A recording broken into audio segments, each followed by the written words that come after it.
tengah mendalami motif pelaku. Pasca gempa susulan, pemerintah Kabupaten Sumedang kini mendata kerusakan bangunan dan korban. Pendataan dilakukan menyusul banyaknya bangunan yang dilaporkan rusak.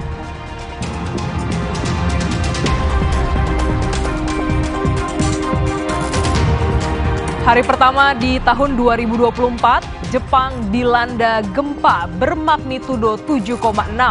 Gempa ini juga berpotensi menimbulkan tsunami. Pemerintah Jepang meminta warganya untuk waspada dan mengungsi ke dataran tinggi.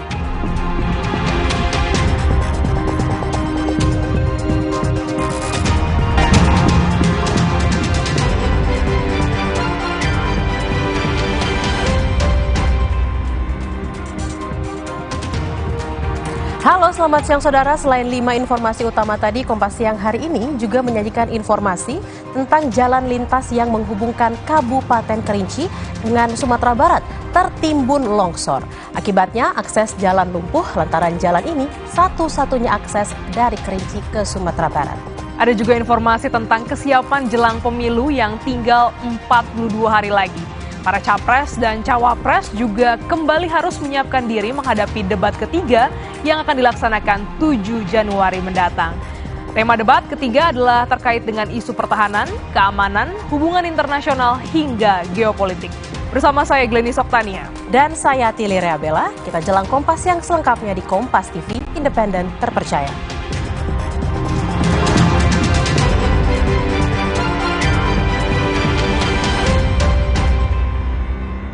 Jalan lintas yang menghubungkan Kabupaten Kerinci dengan Sumatera Barat tertimbun longsor. Akibatnya akses jalan lumpuh lantaran jalan ini satu-satunya akses dari Kerinci ke Sumatera Barat. Jalan lintas yang menghubungkan Kabupaten Kerinci, Jambi dengan Sumatera Barat tertimbun longsor. Mengakibatkan jalan utama ini lumpuh. Material longsoran membuat mobil selip dan ratusan mobil terjebak longsoran yang disebabkan tingginya intensitas curah hujan yang mengguyur Kabupaten Kerinci. Dinas PUPR menurunkan 1 unit alat berat ke lokasi untuk membersihkan longsor. Selama hari penghujan inilah, karena terlalu banyak air yang mengisi kan. Sebelum ini kan hari terlalu panas kan. Jadi tanah itu sudah ada anu tuh letak, lalu longgar. Jadi kebetulan sekarang ini di hari terlampau penghujan. Jadi diisi dengan air kan. Nah itulah kebanyakan yang runtuh sekarang ini. Ini nampaknya macet jalan, Pak. Ya, kalau untuk sementara ya macet. Selain menyebabkan kemacetan, longsor juga mengakibatkan lumpuhnya jaringan telekomunikasi dan listrik.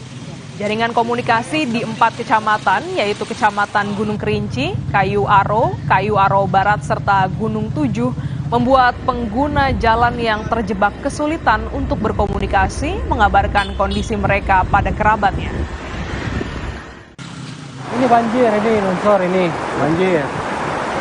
Nah, sungai ini kan belum pernah namanya itu dibersih sungai ini. Dan ini harus ada bikin tembok penahan sini kan, benda ini ya. Jadi itu dulu ada orang masang orong-orong, tak sampai sudah jabatan sini, tak sampai siap. Sudah berapa hari ini Pak kejadiannya Pak? Ini kejadian ini pagi tadi. Ini harusnya. Kita ke informasi lain, pelaku pembunuhan dan mutilasi di Malang, Jawa Timur dikenal sebagai pribadi yang tertutup. Tetangga juga kerap kali mendengar pertengkaran antara suami dan istri tersebut. Dari kesaksian tetangga, pelaku yang tega membunuh dan memutilasi istrinya sendiri dikenal tertutup dan antisosial. Karena itulah pelaku jarang terlihat dalam kegiatan bersama warga. Hal ini berbanding terbalik dengan istrinya, korban yang dikenal tetangga sekitar sebagai pribadi yang baik. Korban juga aktif terlibat dalam kegiatan di masyarakat. Menurut tetangga, percekcokan antara suami dan istri yang tinggal di Jalan Serayu memang kerap kali terjadi. Namun tetangga tidak menyangka jika percekcokan yang terjadi berakhir dengan pembunuhan dan mutilasi. Ya udah biasa, katanya hal biasa kalau cekcok, omongannya kasar-kasar udah biasa. Makanya kemarin ada kejadian gitu juga mau ikut campur, soalnya biasa kan seperti itu. Kalau Bu Made sendiri baik orangnya, baik banget, ramah, baik, kan aktif di RT tuh aktif gitu, baik banget. Bersosialisasinya juga orang-orang kelurahan juga kenal kok sama, soalnya aktif buat kelurahan. Ya gak pernah bersosialisasi, kalau isinya aktif. Diduga karena permasalahan rumah tangga, seorang suami di kota Malang tega membunuh dan memutilasi istrinya. Usai memutilasi istri, pelaku menyerahkan diri ke polisi. Warga Jalan Serayu, Kecamatan Belimbing, Kota Malang, Jawa Timur, dihebohkan dengan peristiwa pembunuhan di wilayah mereka kemarin. Nimade Sutarini meninggal dalam kondisi mengenaskan di dalam rumahnya. Made diduga dibunuh oleh suaminya sendiri, James Lalowik Tomatala. Pembunuhan ini pertama kali terungkap saat salah seorang tetangga dimintai tolong pelaku untuk memindahkan barang di rumahnya. Saat berada di dalam rumah, pelaku menunjukkan mayat istrinya. Tetangga yang dimintai tolong itu lalu merasa ketakutan melihat mayat tetangganya. Dia langsung lari keluar rumah saat pelaku lengah. Saya sudah pulang. Ya saya ngomong alhamdulillah kalau sudah pulang gitu ya Mas. Setelah itu saya ditunjukin itu loh istri saya. Begitu ditunjukin istri saya langsung lemes. Itu istri saya. Kondisinya seperti apa, Pak? Ya kondisinya saya enggak begitu sepintas saya tahunya. Cuma sepintas saya mau lari, dia ngomong katanya Nandi. Gitu. Saya berhenti, kan di sebelah banyak pukulan. Ya pukulan, ya benda-benda tajam itu. Takutnya saya kalau lari langsung dipukul. Saya tolak-tolak lihat orangnya lengah keluar. Sementara menurut polisi, terduga pelaku sudah menyerahkan diri dan mengakui telah membunuh istrinya. Dugaan sementara motif pembunuhan karena permasalahan rumah tangga. Motif mungkin permasalahan rumah tangga karena si istri ini sudah lama tidak kembali ke rumah. Kemarin kembali ke Malang untuk mengikuti kegiatan di Malang. Tetangga sempat mendengar ada cekcok sehari sebelum kejadian. Namun setelah itu tidak ada lagi didengar suara ataupun tanda-tanda kehidupan di dalam TKP tersebut. Kemudian korban ditemukan dalam kondisi terpotong menjadi beberapa bagian. Sementara setelah ini langkah yang kita laksanakan adalah melaksanakan otopsi. Jenazah korban dibawa ke kamar mayat Rumah Sakit Saiful Anwar Malang dan menunggu persetujuan untuk proses otopsi. Polisi mengamankan barang bukti berupa linggis, tongkat kayu, dan senjata tajam yang diduga digunakan pelaku melakukan pembunuhan dan mutilasi. Selain itu, polisi juga mendalami kondisi kejiwaan terduga pelaku. Dedi Prasetyo, Kompas TV, Malang, Jawa Timur. Untuk mengetahui perkembangan kasus mutilasi, kita terhubung dengan jurnalis Kompas TV Nadifa Rahma di Malang, Jawa Timur. Selamat siang, Nadifa. Bagaimana hasil penyelidikan polisi kasus mutilasi ini? Ya, selamat siang Glenis dan saudara. Memang benar awal terungkapnya kasus pembunuhan dari seorang wanita di Kota Malang yang dibunuh oleh suaminya ini terungkap setelah suaminya ini, yaitu pelaku, meminta tolong kepada tetangga untuk memindahkan barang yang ada di rumahnya. Tetapi saat di dalam rumahnya ternyata ditunjukkan oleh jenazah korban atau istri dari pelaku tersebut. Tentu di sini tetangga pun merasa terkejut, lalu kaget dan juga takut melihat korban sudah meninggal seperti itu, sehingga ia pun melarikan diri saat pelaku lengah seperti itu. Nah, setelah itu pelaku ini menyerahkan diri ke polisi dan mengaku telah membunuh istrinya seperti itu. Dan setelah itu akhirnya polisi menemukan beberapa alat bukti seperti linggis dan senjata tajam yang diduga untuk membunuh istrinya tersebut. Nah, di sini polisi juga menemukan bahwa pelaku ini membunuh istrinya karena diduga permasalahan rumah tangga, dan juga ditemukan bahwa ternyata sudah sejak awal tahun lalu, Januari 2023, bahwa suami istri ini juga sudah tidak tinggal satu rumah lagi, sehingga memang juga sudah lama berpisah rumah seperti itu. Dan menurut keterangan tetangga juga bahwa pelaku ini merupakan orang yang tertutup dan juga sering terjadi suara-suara pertengkaran dari rumah pelaku dan juga korban. Begitu, Glenn. Ya, Nadifa, bagaimana kesimpulan hasil otopsi korban dan juga kejiwaan pelaku? Ya, untuk saat ini korban sudah diotopsi di Rumah Sakit Saiful Anwar Malang dan untuk hasil otopsinya masih belum keluar sehingga nanti akan kami update kembali untuk hasil otopsinya bagaimana dari korban pembunuhan ini, tetapi untuk hasil dari tes kejiwaan dari pelaku hasilnya adalah normal sehingga diduga pelaku ini sengaja membunuh dan juga memutilasi istrinya ini karena alasan jengkel emosi kepada istrinya atau korban ini sehingga melakukan pembunuhan tersebut dan juga karena alasan pertengkaran rumah tangga. Seperti itu, Glenn. Ya, Nadifa, saat kejadian ini apakah hanya pelaku dan korban yang berada di rumah? Apakah ada juga anak korban begitu atau anggota keluarga lain? Boleh diceritakan bagaimana dengan keluarga yang hingga saat ini kehilangan ibunya begitu? Ya, memang saat kejadian di rumah ini hanya ada pelaku dan juga korban karena anaknya ini saat itu tidak ada satu rumah tidak ada dalam satu rumah dengan pelaku dan korban. Bahkan saat korban juga sudah meninggal saat akan diotopsi, ini masih menunggu juga persetujuan otopsi dari anaknya yang ada di Bali sehingga saat kejadian di rumah ini hanya ada pelaku dan juga korban yaitu suami istri tersebut. Begitu, Glenny. Baik, terima kasih jurnalis Kompas TV Nadifa Rahma langsung dari Malang, Jawa Timur.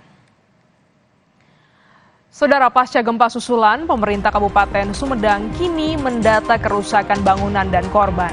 Pendataan dilakukan menyusul banyaknya bangunan yang dilaporkan rusak.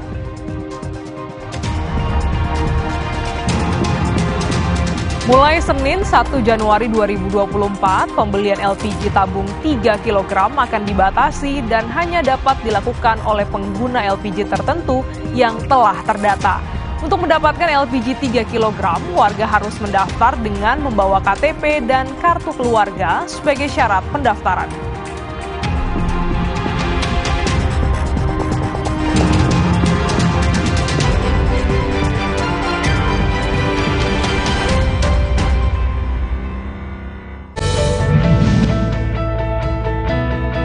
Saya, Burhanuddin, Jaksa Agung Republik Indonesia, mengucapkan selamat tahun baru 2024. Semoga dengan pergantian tahun ini dijadikan sebagai momentum bagi seluruh masyarakat Indonesia untuk saling bahu-membahu mengarungi tahun 2024. Dengan semangat persatuan dan kesatuan demi menyongsong Indonesia maju. Kompas TV, independen, terpercaya. Omehar, minyak ikan pilihan dari laut dalam. Omehar, suplemen omega 3 esensial. Dalam mini kapsul, lebih mudah ditelan. Diproses dengan teknologi modern di Amerika. Bantu pelihara kesehatan tubuh kini dan nanti. Pak, ada kurma? Yakin cari kurma, Bu? Kan bukan Ramadan. Sari kurma Arab? Yakin ada di Sari Kurma TJ. Baik diminum kapan aja. Dipanen di Arab, dikemas di Indonesia. Sari Kurma TJ. Enak, halal. Yakin. Hey guys.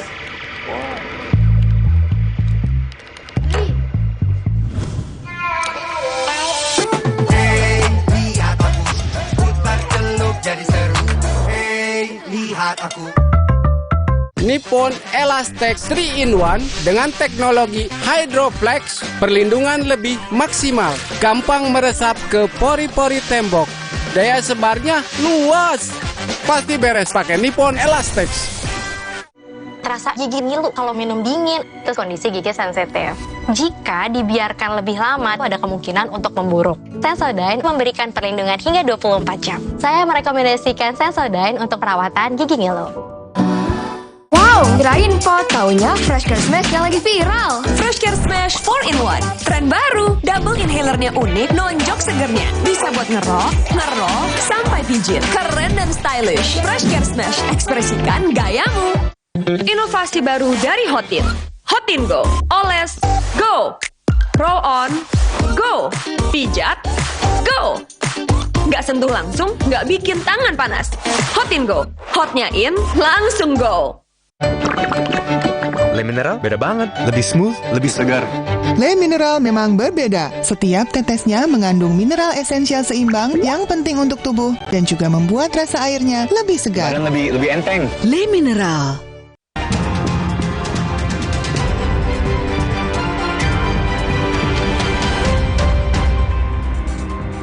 Gempa susulan kembali mengguncang Sumedang, Jawa Barat, Senin malam. Guncangan gempa membuat warga panik. Pasien yang tengah dirawat di rumah sakit pun berhamburan keluar untuk menyelamatkan diri.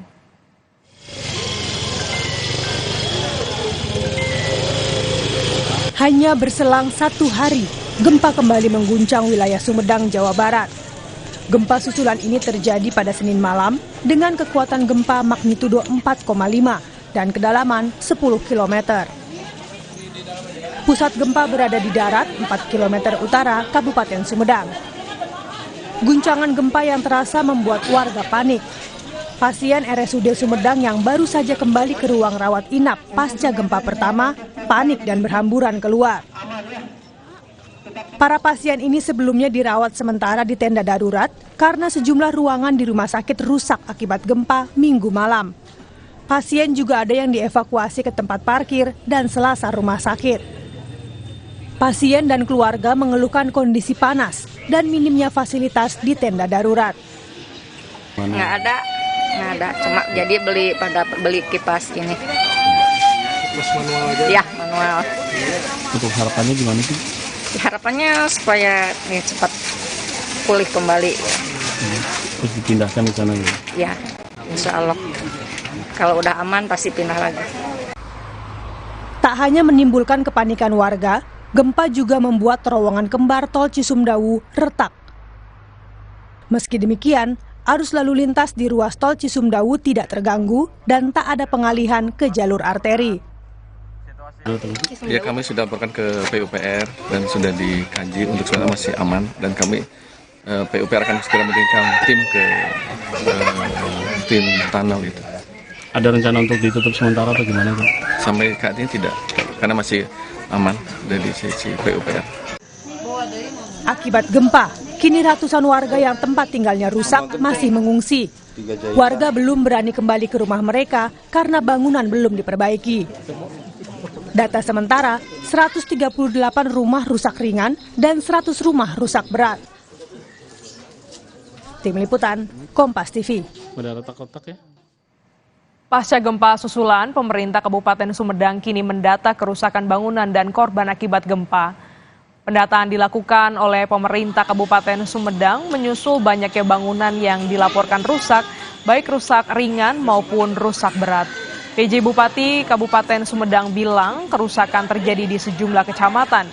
Selain mendata bangunan rusak, Pemkab juga mendata jumlah korban yang terdampak gempa. Warga diminta bersabar dan tetap waspada mengingat cuaca yang masih belum menentu di daerah Sumedang. Secara umum situasi aman terkendali, tetapi ada beberapa diantaranya laporan kerusakan sedang dan berat di beberapa desa termasuk di Marga Mukti, dan kami akan cek langsung sekarang ke lapangan. Jadi kepada warga masyarakat tetap tenang, Pemda Kabupaten Sumedang ada di tengah-tengah warga masyarakat dan kami pastikan warga yang terdampak baik yang rusak ringan, sedang maupun berat nanti akan difasilitasi, akan dibantu oleh Pemda Kabupaten Sumedang yang di backup oleh pemerintah Provinsi Jawa Barat maupun oleh pemerintah pusat. Lalu bagaimana penanganan pengungsi dan kerusakan infrastruktur pasca gempa Sumedang? Kita tanyakan pada jurnalis Kompas TV Fadlianto Sugiono di salah satu tenda pengungsian di Sumedang. Selamat siang Fadli, dari pendataan sementara yang dilakukan Pemkab, jadi berapa total bangunan yang rusak akibat gempa? Ya, berdasarkan informasi yang kami dapat dari pemerintah Kabupaten Sumedang bahwa hingga saat ini masih data yang kemarin kerusakan ringan sebanyak 138 dan kerusakan berat sebanyak 110. Dan untuk luka masih tetap berjumlah 3. Namun untuk dampak yang tadi malam yang berkekuatan 4,5 magnitudo, Pemda Kabupaten Sumedang masih melakukan pendataan dan mencari lokasi-lokasi titik-titik yang rawan terjadinya gempa tadi malam, Dennis. Ya, ada 2 kali gempa dan ada gempa susulan kemarin ini. Jadi total berapa banyak warga atau wilayah mana saja yang terdampak? Bagaimana dengan ratusan pengungsi yang berlindung di pengungsian? Apakah sudah ada posko pengungsian yang dibangun? Ya, persis di belakang saya ini ada posko pengungsi yang bertepatan di desa Kerta. Di belakang kami ini lokasi yang cukup banyak yang terdampak terjadi gempa yang pertama maupun yang terakhir yang tadi malam. Kurang lebih di sini tercatat antara 125 sampai 200 pengungsi yang ditampung penampungan di belakang saya ini. Dan untuk penanganan atau pengungsi kondisinya sudah mulai mengeluh. Mereka mengalami sakit-sakit pada pernapasan akibat cuaca dingin pada malam hari, dan mereka berharap adanya bantuan atau posko yang disiapkan medis di sekitar posko di belakang kami ini. Dennis. Ya, Fadli, bagaimana juga dengan kegiatan masyarakat? Apakah aktivitas sosial, aktivitas ekonomi ini masih tetap berlangsung di sana? Ya, dari sejak pagi tadi hingga sampai saat ini aktivitas baik bertani, aktivitas kerja bagi para pengungsi yang saya pantau di beberapa titik, salah satunya di belakang kami ini, mereka tetap untuk melakukan aktivitas baik di sawah dan bekerja. Demikian, Dennis. Iya, bagaimana dengan bantuan? Apakah juga sudah mulai tercukupi untuk kebutuhan primer di sana? Ya. Tadi saya sempat ngobrol dengan koordinator posko tenda darurat ini untuk pengungsi bahwa selama dari pertama terjadinya gempa hingga saat ini untuk akomodasi cukup lumayan baik dan tercukupi. Namun sesekali karena ada penambahan atau pengurangan pengungsi, konsumsi kadang-kadang berkurang dan lebih gitu. Demikian, Denny. Iya, saya samar-samar mendengar ada suara anak-anak di sana. Apakah juga ini artinya para relawan ini juga sudah melakukan trauma healing terhadap anak-anak? Karena kita tahu gempa terjadi cukup besar dan 2 kali terjadi. Ya, di proses di belakang kami dari Dinas Sosial dan para relawan melakukan trauma healing untuk para ibu-ibu dan anak-anak agar mereka tidak larut dalam bencana yang mereka alami selama berturut-turut selama 2 hari hingga tadi malam terakhir. Denny. Baik, Fadli, terakhir ini kan gempa terjadi, ada juga masa tanggap darurat yang ditetapkan sampai 7 Januari. Lantas langkah apa saja yang dilakukan Pemkab selama masa tanggap darurat ini? Ya, proses yang disampaikan oleh PJ Bupati Sumedang ya terkait untuk penanganan bencana selama gempa terjadi terakhir pada malam hari.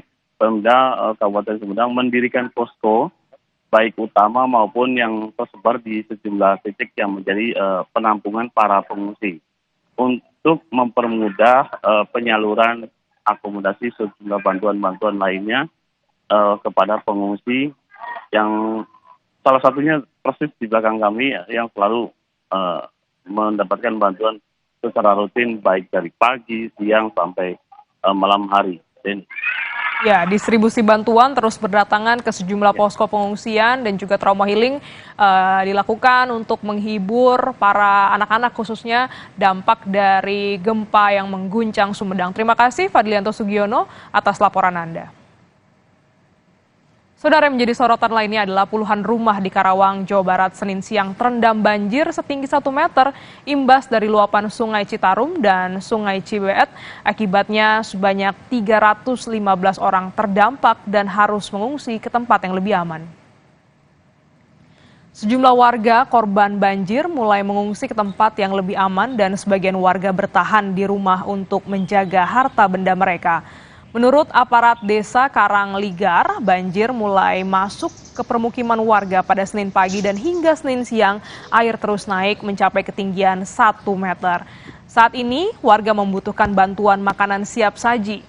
Akibat banjir, aktivitas warga lumpuh karena rumah mereka terendam air. 80 lebih lah. Gitu. Gitu. Terus desa mana saja, Pak?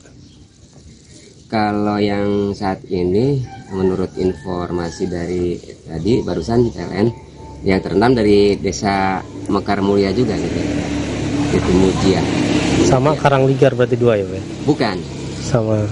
Itu Mekar Mulia kalau nggak salah. Mekar Mulia sama desa ini desa berarti. Karangligar untuk Karangligar.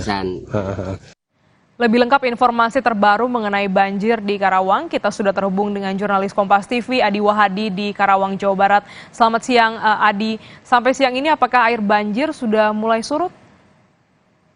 Glenis, Oktania dan juga saudara, pantauan kami sejak tadi pagi hingga saat ini air berangsur surut. Dan ini seiring dengan mulai berkurungnya debit air Sungai Cibeet dan Sungai Citarum yang menjadi penyebab banjirnya pemukiman warga di Desa Karangligar ini. Berdasarkan informasi yang kami terima, tadi malam air sempat meninggi dan mencapai pada ketinggian tertinggi yakni 1 meter 20 cm. Ini membuat sebanyak 570 warga yang tinggal di Desa Karangligar ini harus mengungsi ke tempat yang lebih aman. Awalnya mereka ini masing-masing bertahan, namun tiba-tiba air mengalir cukup deras hingga membanjiri ratusan rumah sebanyak 150 rumah hingga pada akhirnya warga terpaksa mengungsi. Terkait lokasi pengungsian yang saat ini disediakan oleh pemerintah Desa Karangligar, ada sejumlah aula serta masjid yang disediakan, namun demikian banyak warga yang memilih tempat pengungsian yang mereka anggap lebih nyaman. Artinya kondisi tidak jauh dari rumah, seperti menempati tanggul-tanggul serta rumah-rumah sanak saudara. Sementara itu saat ini kebutuhan yang banyak diharapkan oleh warga adalah makanan siap santap serta air bersih, mengingat kondisi rumah-rumah mereka yang saat ini terendam banjir tidak bisa dilakukan untuk aktivitas memasak dan kebutuhan lainnya. Tadi pagi aparat dari Kecamatan Teluk Jambe Barat, kemudian TNI beserta BPBD melakukan pengecekan ke sejumlah rumah dan saat ini ada masih sekitar 80 rumah dengan total 291 jiwa yang masih terdampak akibat banjir luapan Sungai Citarum ini. Dan mereka masih bertahan di lokasi tempat-tempat pengungsian yang mereka tempati serta menunggu bantuan berupa makanan siap santap serta air bersih. Ada antisipasi yang dilakukan oleh BPBD serta pihak desa mengingat kondisi cuaca yang saat ini belum menentu. Pasalnya, banjir yang terjadi di Desa Karangligar ini merupakan banjir kiriman. Saat kondisi cuaca panas seperti ini, namun bisa saja itu banjir terjadi karena luapan dari atau kiriman dari hulu Sungai Citarum dan Sungai Cibeet, sehingga warga tetap waspada dan hati-hati saat kondisi air Citarum dan Cibeet ini mulai naik, Glenis. Baik, terima kasih jurnalis Kompas TV Adi Wahadi langsung dari Karawang, Jawa Barat. Saudara, banjir merendam Jalan Raya Kecamatan Godong Juwangi, tepatnya di Desa Mojo Agung, Kecamatan Karangrayung, Grobogan, Jawa Tengah. Banyak para pengendara motor yang nekat menerjang banjir sehingga kendaraan mereka mogok. Hujan deras yang mengguyur sejak Senin sore hingga malam hari menyebabkan Sungai Jajar meluap. Luapan Sungai Jajar hingga ke Jalan Raya Godong Juwangi, Boyolali di Desa Mojo Agung, Kecamatan Karangrayung, Grobogan. Akibatnya banyak pengguna jalan yang tidak berani melintas. Padahal jalur ini adalah jalur utama penghubung antar kabupaten dan kecamatan Grobogan dan juga Boyolali. Banyak para pengendara motor yang nekat melintas sehingga kendaraan mereka mogok. Mereka nekat menerjang banjir sepanjang 500 meter dengan ketinggian air mencapai 60 cm. Dari mana, Mas? Dari Singwa ya, Mas. Mau kemana? Mau ke Kudus. Oh. Terus mogok, Mas? Iya, nggak mogok sebenarnya. Sengaja dituntun aja. Lali. Tujuan untuk kerja? Kerja. Terus ada banjir ini gimana, Mas? Ya telat, Pak. Terus? Jam 8. Ini ntar ngabarin sana. Soalnya kunci saya bawa semua. Nah, terus ini nunggu sampai surut? Ya surut dikit lah, yang penting bisa lewat. Udah berapa lama di sini tadi, Mas? Ya, pertengahan zaman lah. Nggak berani menerobos? Nggak berani lah, itu kalau macet sama. Mulai Senin 1 Januari 2024, pembelian LPG tabung 3 kg harus mendaftar dengan membawa KTP dan kartu keluarga.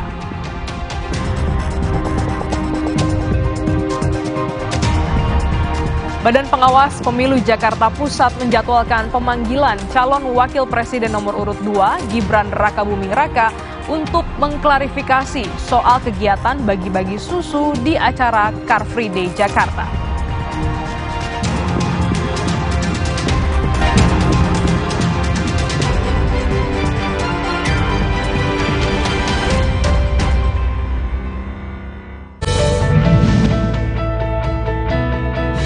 Mari senantiasa kita jaga harmoni, persatuan dan kesatuan dengan tetap prioritaskan kepentingan bangsa. Mari gunakan hak suara kita dengan bijak pada pesta demokrasi nanti. Sambut tahun baru dengan penuh semangat dan pengharapan akan hari depan Indonesia yang semakin maju dan sejahtera. Selamat tahun baru 2024 bagi kita semua. Suatu hari sekeluarga nonton TV, tiba-tiba tembok rembes, plafon netes. Nippon Elastex 3-in-1 siap beresin dengan teknologi Hydroplex. Pasti beres pakai Nippon Elastex. Hey, ada madu teja sase, madu teja sase, sehat berstamina. Banyak manfaatnya. Madu teja saset, enak sehatnya. Niatku madu TJ hitam pahit dengan kualitas madu TJ plus manfaat ekstra herbal. Niatku demi anakku. Niatku demi istriku. Madu TJ hitam pahit. Niatku jaga kesehatan. Indomie Hababis yang hotnya viral. Hot kuah seblaknya literally viral. Kerupuk crunchy, mie lebar, chewy. Hot geprek dan kremesnya gres. Indomie sebelah hot jeletot dan ayam geprek hotnya viral. Jalani hari dengan nikmatnya Nissin Crispy Crackers. Rasa kejunya paling fresh. Nissin Crispy Crackers, satu rasa terjuta cerita. Aku pikir semua air mineral itu sama. Le mineral itu beda. Le mineral memang berbeda. Setiap tetesnya mengandung mineral esensial seimbang yang penting untuk tubuh dan juga membuat rasa airnya lebih segar. Segernya. Le mineral.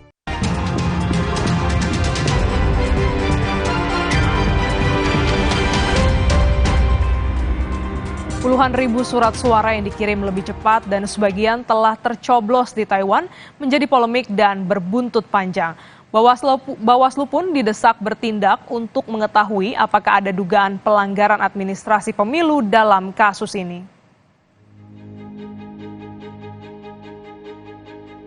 Sebanyak lebih dari 62.000 surat suara pemilihan presiden dan pemilihan legislatif DPR RI 2024 yang tiba di Taiwan pekan lalu menimbulkan kontroversi. Pasalnya, surat suara tiba di Taipei di luar jadwal pengiriman. Hal itu terlihat dari unggahan warganet TKI di Taipei, Taiwan hingga viral di media sosial. Atas peristiwa ini, banyak pihak yang menganggap KPU sembrono dalam mendistribusikan surat suara. Karena hal ini dikhawatirkan akan memunculkan dugaan kecurangan dan pelanggaran pemilu 2024.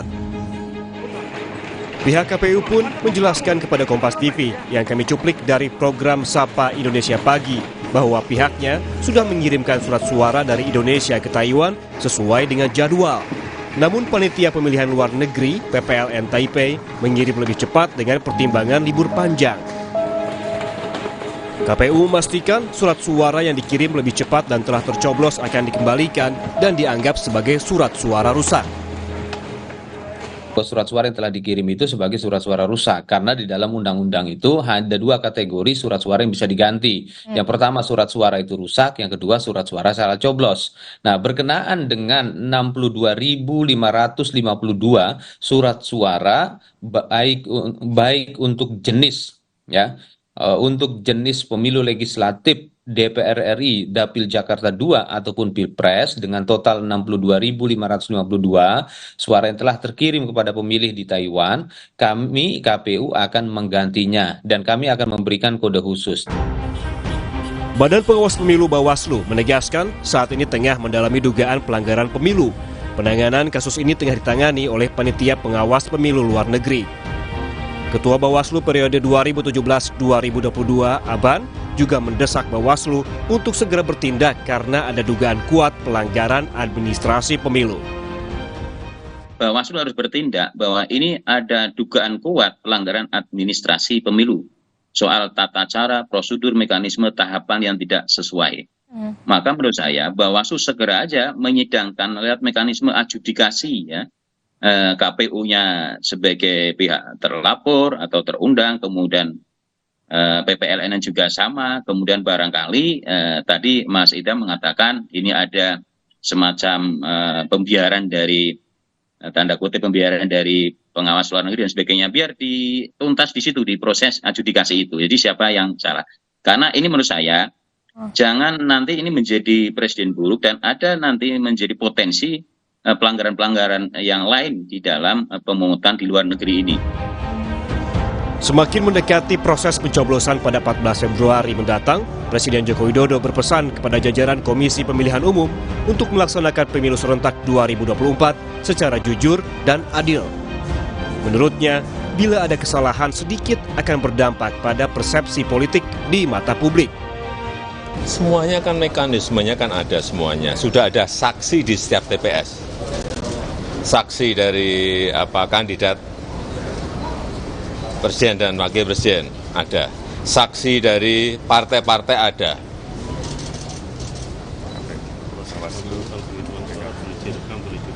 Penghitungan suara juga terbuka, transparan. Boleh diklik, difoto, diambil gambarnya, semuanya terbuka, transparan. Terus kurang apa lagi? Penting bagi Bawaslu untuk menyelidiki setiap celah yang berpotensi menimbulkan kecurangan agar tidak menodai kepercayaan publik. Namun di sisi lain, publik juga penting untuk mengawasi pemilu ini sehingga tidak terjadi pelanggaran dan kecurangan yang bisa mencederai demokrasi. Tim Liputan, Kompas TV. KPU Provinsi mulai melakukan simulasi pencoblosan untuk mengetahui waktu yang dibutuhkan setiap pemilih di dalam bilik suara. Selain itu, simulasi juga dilakukan agar pemilih tidak bingung mengingat akan ada 5 surat suara yang akan dicoblos pada pemilu nanti. Ratusan warga mengikuti simulasi pemilu 2024 di Kota Tegal, Jawa Tengah. Banyaknya surat suara membuat warga kerepotan saat membuka hingga melipat kembali surat suara. Ada 284 pemilih yang mengikuti simulasi pencoblosan di TPS 30 Kelurahan Panggung Tegal, Jawa Tengah.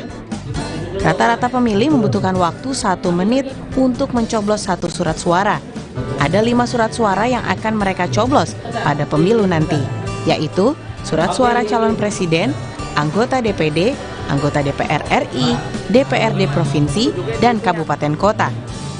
Mudah nggak Pak ini? Mudah. Berapa lama Pak untuk saat pencoblosan? Itu kurangnya 30 detikan 1 menit. Sebelumnya pernah melakukan ini Pak? Apa baru pertama kali? Pernah ya?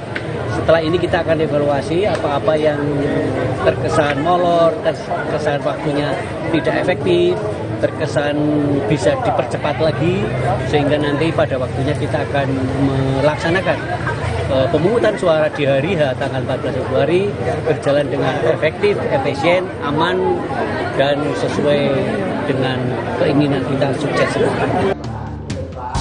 Di Kota Padang, Sumatera Barat, ratusan penyandang disabilitas mengikuti sosialisasi pencoblosan oleh KPU Provinsi Sumatera Barat.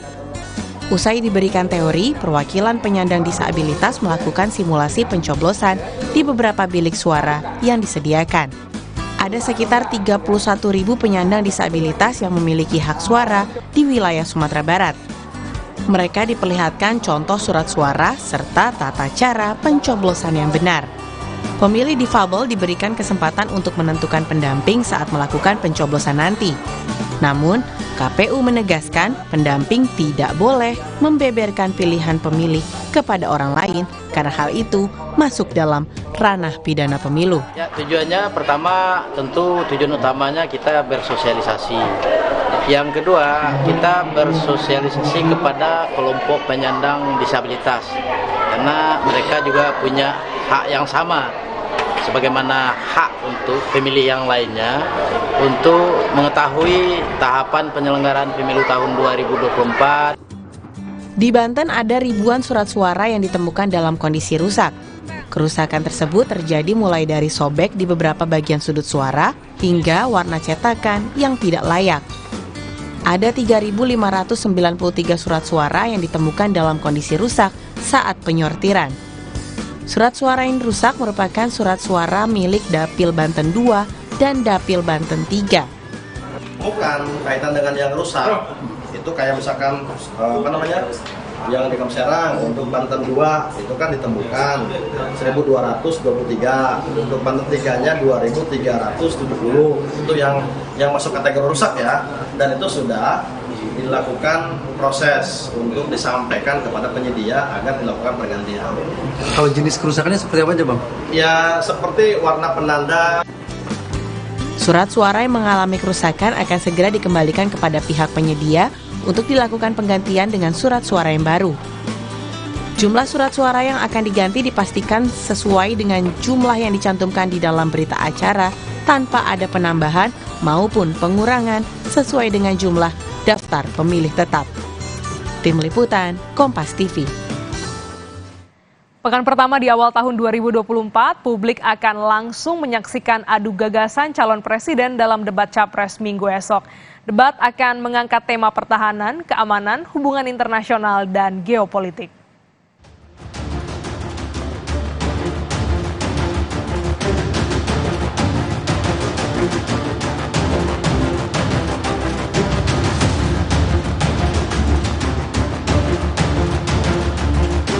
Tiga capres peserta Pilpres 2024 akan saling adu gagasan dan visi misi pada debat 7 Januari mendatang. Masing-masing calon presiden mengeklaim tak ada persiapan khusus untuk menghadapi debat kedua kalinya bagi mereka. Wakil Ketua TKN, Habibur Rahman, memastikan tema debat kali ini akan menguntungkan capres nomor urut 2 Prabowo Subianto. Tak ada persiapan khusus, namun Prabowo akan berusaha meyakinkan masyarakat bahwa Indonesia butuh pemimpin berani di kancah internasional. Pada debat besok juga Pak Prabowo akan konsentrasi meyakinkan rakyat ya bahwa saat ini Indonesia membutuhkan pemimpin yang berani memperjuangkan kepentingan bangsa dan negara di kancah internasional. Ditemui saat menghabiskan libur akhir tahun di Yogyakarta, Capres nomor urut 1 Anies Baswedan mengaku mempersiapkan debat Pilpres dengan banyak membaca dan mengingat kembali soal tema debat yang akan diangkat. Debat ya mulai baca-baca, mulai ngobrol-ngobrol, merefresh memori kita tentang tema-tema yang nanti akan diangkat di debat. Sementara Capres nomor urut 3 Ganjar Pranowo mengaku siap menghadapi debat kedua Capres dan telah mendapat masukan dari pendukungnya di Komisi 1 DPR RI terkait tema pertahanan. Ganjar juga sempat menyinggung soal pembelian pesawat bekas. Banyak sekali masukan dari Komisi 1, ada problem pertahanan, ya, ada problem alutsista, ada problem organisasi dunia yang kita ikuti. Saya sangat optimis kan, kalau soal menguasai debat keputusannya sesuai nggak gitu aja. Ya, kan kita tidak bisa lagi berbicara pertahanan kita tapi belinya pesawat bekas, nggak ada. Anies Baswedan, Prabowo Subianto, dan Ganjar Pranowo akan kembali berhadapan dengan debat Pilpres yang akan digelar pada Minggu 7 Januari 2024. Debat kali ini akan menguji kompetensi ketiga capres dengan tema pertahanan, keamanan, hubungan internasional, dan geopolitik.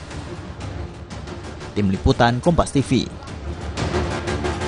Hari pertama di tahun 2024, Jepang dilanda gempa bermagnitudo 7,6. Gempa ini juga berpotensi menimbulkan tsunami.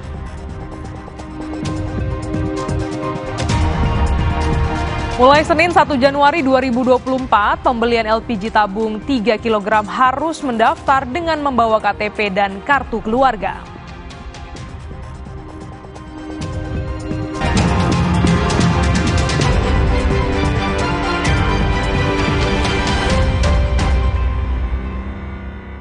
Kompas TV menyiarkan secara langsung debat Capres-Cawapres 2024. Ikuti dialog dengan tim sukses dan perwakilan generasi muda, live report dari titik-titik nobar dan markas kemenangan para kontestan, hingga pembahasan pasca debat dengan tema pertahanan, keamanan, hubungan internasional, dan geopolitik. Ikuti jelang dan pasca debat ketiga calon presiden, Minggu 7 Januari pukul 4:30 sore, live di Kompas TV, Rumah Pemilu. Alergi jontor nih. Aku biduran, obatnya yang depannya Indal CTN. Bisa dibeli tanpa resep dokter. Indal CTN, komposisi anti alerginya Redakan alergi. Indal CTN. Luka, memar di kulit. Sakit. Pegal ini nyeri sendi, butuh dipijit. Sakit. Gak usah ngeluh kalau sakit, pakai Herba Wahid. Herba Wahid, minyak herbal berkhasiat. Herba Wahid, minyak gosok, urut dan pijit. Wahid. Kakekmu yang itu juga dong. Tapi gigi kakek. Gak usah khawatir. Poliden adhesif membuat Anda bebas nikmati setiap gigitan dengan kuat dan cegah terperangkapnya sisa makanan. Poliden Cleanser, bunuh bakteri lebih kuat dari pasta gigi. Jalani hari dengan nikmatnya Nissin Crispy Crackers. Rasa kejunya paling fresh. Nissin Crispy Crackers. Satu rasa terjuta cerita. Pakai motor listrik Polytron Fox R. Gak capek nyetir. Gak capek ke bengkel. Gak capek antri bensin. Baru motor listrik Polytron Fox R.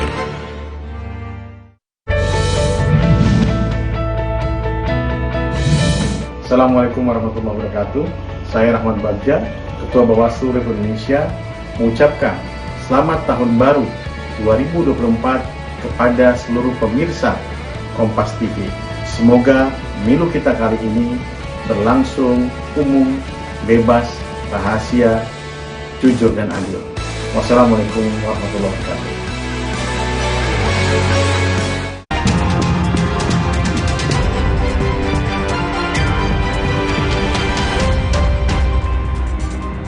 Mulai Senin 1 Januari 2024, pembelian LPG tabung 3 kg akan dibatasi dan hanya dapat dilakukan oleh pengguna LPG tertentu yang telah terdata. Untuk mendapatkan LPG 3 kg, warga harus membawa KTP dan kartu keluarga sebagai syarat pendaftaran. Pendaftaran ini dilakukan sebagai upaya pemerintah untuk melaksanakan transformasi pendistribusian LPG tabung 3 kg agar tepat sasaran. Di kawasan Palmerah, Jakarta, sejumlah penyalur LPG telah menerapkan persyaratan ini bagi warga yang ingin membeli LPG 3 kg. Jika belum terdata, pembeli harus mendaftarkan diri terlebih dahulu sebelum melakukan transaksi.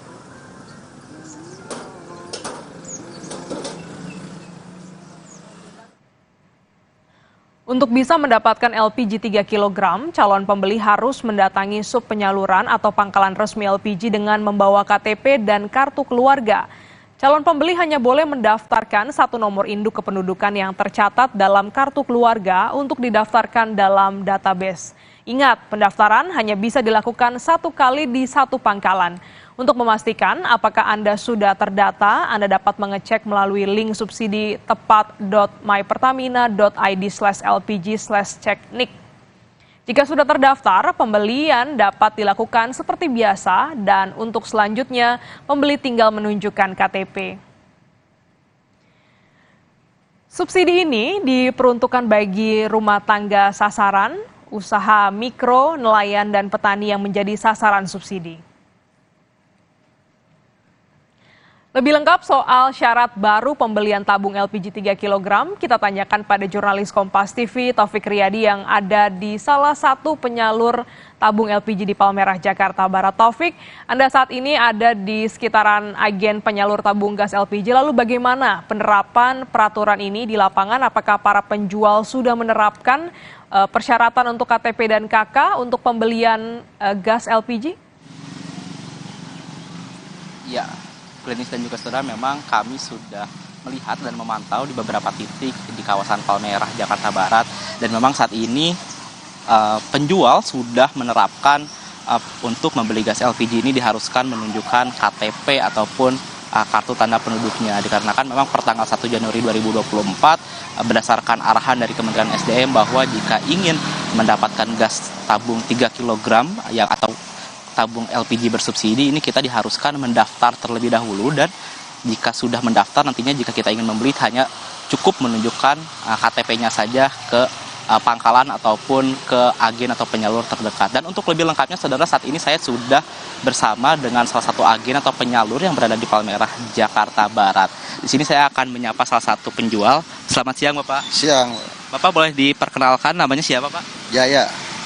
Pak Jaya, ini untuk penerapan pembelian LPG yang baru kira-kira sudah seperti apa nih Pak? Sudah 2 hari berjalan. Ya, schedule-nya udah pakai KTP. Udah pakai KTP ini kira-kira sudah berlangsung 2 hari ini, perjalanannya seperti apa nih Pak? Apakah ada kendala atau seperti apa? Nggak ada kendala, nggak ada. Masyarakat ada yang mengeluh nggak Pak kira-kira terkait penggunaan KTP sebagai syarat baru nih Pak? Oh, nggak ada. Sejauh ini berarti masyarakat aman-aman saja, tidak ada yang mengeluh. Sedangkan untuk sosialisasi ini kira-kira sudah dijalankan berapa lama sih Pak? Kurang lebih 2 bulan. 2 bulan terhitung sejak November. Untuk awal-awal bulannya kira-kira seperti apa nih Pak menjelaskan kepada calon? Ya agak susah juga KTP buat apa gini-gini. Kan dia ya kita kasih pengarahan dia lama-lama apal. Akhirnya masyarakat menerima persyaratan baru untuk menggunakan KTP. Ya. Sedangkan kan tadi berdasarkan keterangan dari kementerian bahwa yang untuk mendapatkan subsidi ini ada rumah tangga, terus usaha mikro. Kira-kira untuk dari Bapak sendiri kira-kira sudah tepat belum Pak yang menerima dia? Tepat sih, untuk buat 3 kilo mah udah tepat. Kira-kira dengan adanya penerapan KTP ini ada penurunan penjualan nggak sih Pak? Apa? Penurunan penjualan. Oh enggak, biasa. Ya. Tidak kayak. Dan tanggapannya kalau dari Bapak sendiri penggunaan KTP ini seperti apa nih Pak? Ya ada yang percaya, ada yang enggak. Cuman kalau kita kasih paham lagi dia Pak, paham ya. Bapak setuju Pak dengan penggunaan KTP? Iya, kalau udah peraturannya begitu kata apa lagi. Kita lanjut aja. Iya. Sejauh ini aman dan penggunaan KTP. Ya aman-aman. Terus untuk masyarakat yang belum mendaftar di Bapak dan ingin mendaftar, kira-kira caranya seperti apa nih? Ya bawa fotokopi KTP aja, kalau akan ternyusul gampang. Berarti nanti diurus langsung dan masyarakat tinggal? Iya, dari pihak saya yang urus tentara Pertamina ya. Berarti udah tahu beres aja Pak? Iya. Oke, baik, terima kasih Bapak, selamat bekerja kembali Bapak, terima kasih. Ya saudara, begitu penjelasan dari salah satu agen atau penyalur di kawasan Palmerah, Jakarta Barat. Tentunya bagi masyarakat yang belum mendaftarkan di agen ataupun penyalur, cukup mendatangi agen atau penyalur terdekat dan nantinya kita cukup membawa KTP dan juga kartu keluarga, dan nantinya penyalur atau agen tersebut akan mendaftarkan ke pihak Pertamina secara langsung dan kita hanya tinggal menunjukkan KTP saat hendak membeli tabung gas LPG 3 kg atau tabung gas bersubsidi, Glenis. Ya, Taufik, bagaimana juga untuk pembelian tabung gas ukuran lain seperti tabung gas 12 kg? Ya, Glenis dan juga saudara, memang untuk pembelian tabung gas lain untuk yang 12 kg ataupun yang 5,5 kg ini memang termasuk gas tidak bersubsidi, sehingga bagi siapapun masyarakat yang ingin membeli diperbolehkan secara langsung, tidak perlu menunjukkan KTP ataupun mendaftarkan secara langsung kepada agen penyalur ataupun dalam aplikasi My Pertamina ataupun menunjukkan kartu identitas kita yang lainnya. Dan bagi masyarakat yang memang dirasa mampu ataupun tidak termasuk dalam 4 kategori yang dalam maksud subsidi seperti rumah tangga, lalu pun usaha mikro, nelayan, dan juga petani, maka memang disarankan oleh pihak pemerintah atau Kementerian SDM untuk menggunakan tabung gas LPG yang berukuran 5,5 kg ataupun 12 kg karena kedua tabung tersebut merupakan tabung yang tidak menerima subsidi dari pemerintah. Glenis. Baik, masyarakat perlu memperhatikan kembali untuk membeli tabung gas LPG 3 kg karena akan ada perbedaan ya untuk pembelian persyaratan KTP dan kartu keluarga. Dan bagi warga yang mampu diharapkan bisa membeli tabung ukuran 5 kg dan juga 12 kg untuk gas LPG. Terima kasih Taufik Riyadi atas laporan Anda. Informasi lainnya, Saudara, Presiden Joko Widodo mengunjungi pasar di Kabupaten Purworejo, Jawa Tengah. Dalam kesempatan ini, Jokowi menyebut stok beras saat ini aman, kendati ada kemungkinan panen padi akan mengalami penundaan akibat El Nino. Dalam kesempatan ini juga Presiden Joko Widodo memastikan stok cadangan beras tetap aman. Ya, beras ini kan di seluruh negara ya di dunia karena memang pertama ada perubahan iklim, ada super El Nino. Kemudian 22 negara stop tidak mengekspor berasnya sehingga terjadi kegoncangan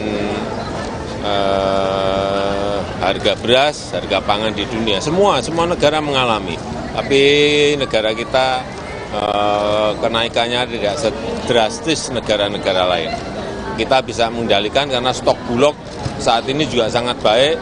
Akhir tahun kemarin masih di angka 1,4 juta ton. Dan ini akan masuk lagi untuk cadangan strategis agar betul-betul kita aman karena memang panennya nanti akan mundur sedikit ya. Usai jeda, Saudara, Kompas yang akan kembali bersama dengan rekan Tili Reabella dan informasi hari pertama di tahun 2024, Jepang dilanda gempa bermagnitudo 7,6. Gempa ini juga berpotensi menimbulkan tsunami. Sedikitnya 15 orang tewas dan 20 lainnya terluka ketika sebuah rudal menghantam sebuah rumah di kota Der Al-Balah, Gaza Tengah.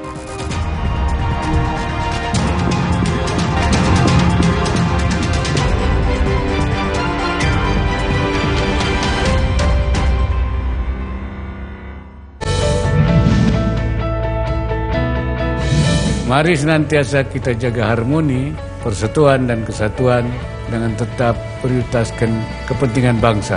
Mari gunakan hak suara kita dengan bijak pada pesta demokrasi nanti. Sambut tahun baru dengan penuh semangat dan pengharapan akan hari depan Indonesia yang semakin maju dan sejahtera. Selamat tahun baru 2024 bagi kita semua. Jalan yuk! Usia nambah, gerak susah ya. Kesehatan sendi harus diperhatikan. Rajin gerak badan tak berlebihan. Bila perlu, minum Wellmove. Diproduksi dengan teknologi modern, higienis, dan halal. Wellmove, bergerak itu nikmat. Untuk membantu atasi capek, pegal, dan nyeri otot, pakai Hotin Cream. Kalau untuk meredakan nyeri sendi, rematik dan keseleo, nah, itu pakai Hotin DCL baru. Bahan aktif DCL-nya efektif mengobati rematik, linu, dan nyeri sendi. Hotnya Hotin banget deh. Pakai motor listrik Polytron Fox Air. Gak capek nyetir, gak capek ke bengkel, gak capek antri bensin. Baru motor listrik Polytron Fox Air. jalani hari dengan nikmatnya Nissin Crispy Crackers. Rasa kejunya paling fresh. Nissin Crispy Crackers, satu rasa berjuta cerita. Wow, kirain pot, taunya Fresh Care Smash yang lagi viral. Fresh Care Smash 4-in-1, tren baru. Double inhalernya unik, nonjok segernya. Bisa buat ngerok, sampai pijit. Keren dan stylish. Fresh Care Smash, ekspresikan gayamu. Inovasi baru dari Hotin. Hotin Go, oles, go. Roll on, go. Pijat, go. Nggak sentuh langsung, nggak bikin tangan panas. Hotin Go, hotnya in, langsung go. Ma, minum dulu biar nggak capek. Senang kan melihat anak tumbuh dengan baik bersama Morinaga Cilgo, nutrisi berkualitas untuk dukung daya tahan tubuh, bantu tumbuh kembangnya. Morinaga Cilgo. Wah, makan. Udah nggak takut kolesterol naik nih. Kan habis makan langsung Benecol. Lanstan esternya hajar kolesterol dari makanan yang habis kita makan. Nutri Benecol. Galon Le Mineral 100% bebas BPA. Aman untuk anak dan keluarga. Ciri galon bebas BPA, bening transparan, ditandai kode segitiga nomor 1. Galon Le Mineral, untuk sehatnya keluarga.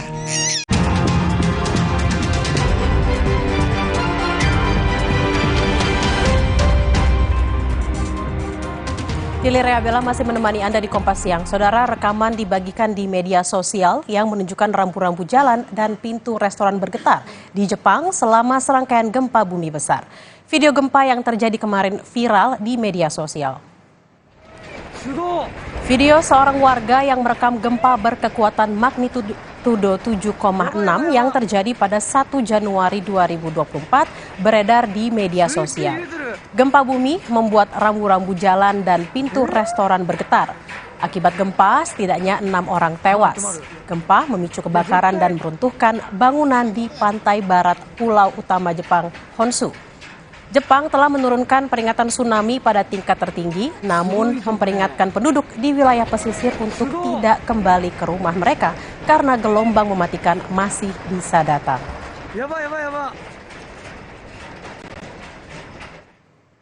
Hari pertama di tahun 2024, Jepang dilanda gempa bermagnitudo 7,6. Gempa ini juga berpotensi menimbulkan tsunami. Pemerintah Jepang meminta warganya untuk waspada dan mengungsi ke dataran tinggi. Gempa bermagnitudo 7,6 melanda Jepang Senin 1 Januari waktu setempat. Pusat gempa berada di Pulau Pesisir Barat. Jepang menurunkan peringatan dini tsunami kepada warganya. Penduduk wilayah Pulau Honshu di lepas pantai Ishikawa menjadi salah satu daerah yang paling terdampak. Pemerintah Jepang meminta warganya untuk mengungsi. Selain mengeluarkan peringatan bahaya tsunami, Badan Meteorologi Jepang juga melaporkan belasan kali gempa terjadi di lepas pantai Ishikawa.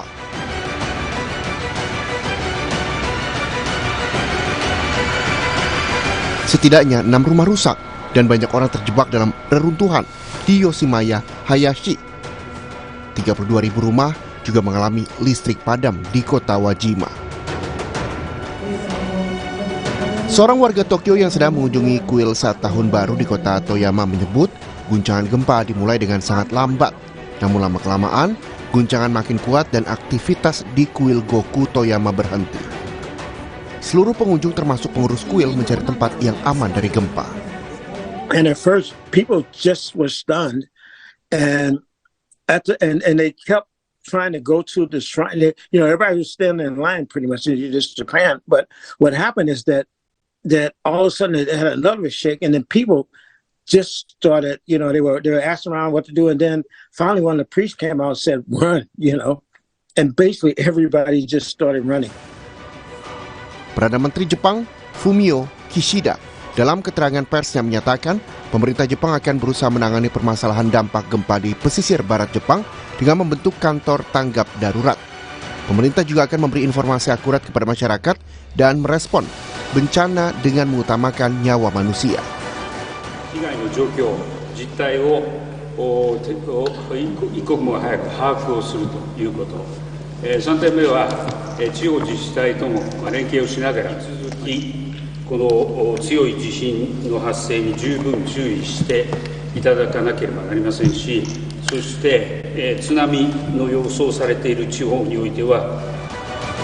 Gempa berkekuatan magnitudo 7,6 mengguncang lepas pantai bagian barat Jepang.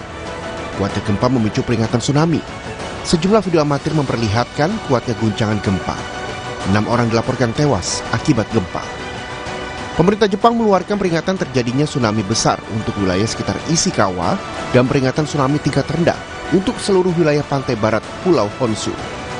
Pemerintah setempat juga memperingatkan warga mengungsi ke dataran yang lebih tinggi. Kita beralih ke informasi lain, Saudara. Rekaman drone menunjukkan kehancuran sebuah bangunan tempat tinggal di Deir al-Balah di Gaza Tengah yang disebabkan oleh serangan udara Israel. Kementerian Kesehatan Gaza mengatakan bahwa 156 orang telah terbunuh dalam 1 hari terakhir. Perang tersebut telah menyebabkan 85% dari 2,3 juta penduduk Gaza mengungsi, menyebabkan gelombang besar orang mencari perlindungan di daerah aman yang ditetapkan Israel namun tetap saja dibom oleh militer. Di dekatnya, di pasar jalanan yang ramai, ratusan warga Palestina sedang berbelanja makanan dan pakaian. Puluhan tenda telah didirikan untuk menampung para pengungsi di perkebunan kelapa sawit.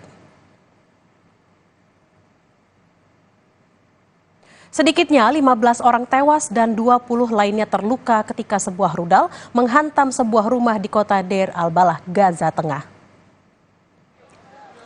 Korban tewas dan terluka dibawa ke rumah sakit Syuhada Al-Aqsa di kota terdekat Deir al-Balah. Sedikitnya 15 orang tewas dan 20 lainnya terluka ketika sebuah rudal menghantam sebuah rumah di kota Deir al-Balah, Gaza Tengah. Belum ada informasi lebih lanjut mengenai ledakan tersebut. Saudara, lebih dari 21.000 warga Palestina tewas akibat serangan demi serangan yang terus dilancarkan Israel.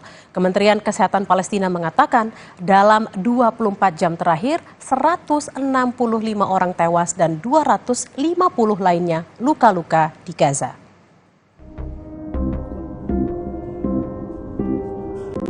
Pertempuran di Timur Tengah tak kunjung mereda. pasukan Hamas meluncurkan serangan roket ke wilayah Israel dalam upaya serangan balasan. Brigade Al-Qassam merilis video serangan roket yang diluncurkan ke wilayah Israel pada Senin malam waktu setempat, tepat pada malam pergantian tahun. Rentetan serangan roket pasukan Hamas memicu sirena bahaya adanya serangan udara di wilayah Israel Selatan. Sebelumnya, militer Israel menyisir gedung bangunan di jalur Gaza untuk mencari lokasi persembunyian Hamas. Pencarian dilakukan di tengah reruntuhan gedung. Militer Israel juga mengerahkan anjing pelacak untuk menghindari bom hingga ranjau sebelum memasuki gedung. Kementerian Kesehatan Palestina mengatakan dalam 24 jam terakhir, sebanyak 165 orang tewas dan 250 orang lainnya luka-luka di Gaza. Hal itu disebabkan serangan udara Israel di Gaza yang kian intensif. Tercatat saat ini, sudah lebih dari 21.000 warga Palestina meninggal dunia akibat serangan Israel. Perang Israel-Hamas terus memanas, saudara. Kamp-kamp pengungsi juga tak luput dari konflik atau dampak peperangan yang tak hanya di jalur Gaza, tapi juga di tepi barat. Tim VOA mendatangi salah satu kamp pengungsian di kota Ramallah, tepi barat bernama Al-Amari. Ribuan tenda didirikan di Rafah, Gaza Selatan oleh warga Palestina yang melarikan diri dari konflik. Sementara di Gaza bagian tengah, serangan udara Israel juga menyasar kamp pengungsi Maghazi, menewaskan 100 lebih orang. Serangan yang menurut juru bicara pemerintah Israel adalah akibat salah penggunaan amunisi. We regret any loss of life because we are trying to do everything we can to minimize civilian casualties. Tapi di luar jalur Gaza pun, kamp-kamp pengungsi tak luput dari imbas perang Israel-Hamas. Di kota Ramallah, tepi barat, tim VOA mendatangi kamp Al-Amari, yang seperti banyak kamp pengungsian lainnya, telah berdiri sejak Perang Arab-Israel tahun 1948 saat terbentuknya negara Israel modern. Di banyak sudut di kamp pengungsian ini terdapat poster-poster yang menunjukkan wajah-wajah warga setempat yang dibunuh, ditangkap maupun dilepaskan kembali oleh pihak Israel. Dan menurut mereka, frekuensi dari razia dari pihak Israel ini semakin sering seiring dengan eskalasi konflik pada Oktober lalu. Amer Hamad, usia 17 tahun, lahir dan tinggal di Al-Amari. Ia adalah generasi ketiga penghuni kamp ini dan bekerja sebagai pemangkas rambut. حيازة سلاح يعني تشييع لمظاهرات كمان يعني حماس أو فتح أو هيك الجبهات يعني بدوروا على اللي بده يعمل أشياء زي هيك. Radwan, usia 28 tahun, adalah pemain sepak bola tim Al-Amari. Sejak perang meletus, timnya berhenti berlatih dan berkompetisi, dan ia harus bekerja sebagai petugas keamanan bank untuk memenuhi kebutuhan keluarga sehari-hari.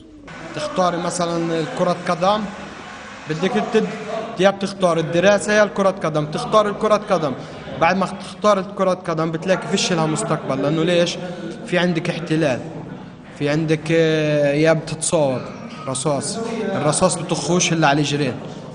Saat kami berada di Ramallah, Israel merazia kamp pengungsi serupa bernama Nur Shams di wilayah utara tepi barat dan membunuh 6 orang dengan serangan drone. Keesokan harinya, Israel juga merazia fasilitas-fasilitas penukaran uang di Ramallah. Israel menuduh mereka membantu memfasilitasi pendanaan Hamas. Dari Ramallah, tepi barat, Valdia Baraputri, Rere Wahyudi, dan tim VOA. Informasi usai jeda, saudara, dalam rangka hari ulang tahun ke-17 Kabupaten Konawe Utara, Sulawesi Tenggara, berbagai tarian budaya ditampilkan dalam event Konasara Festival.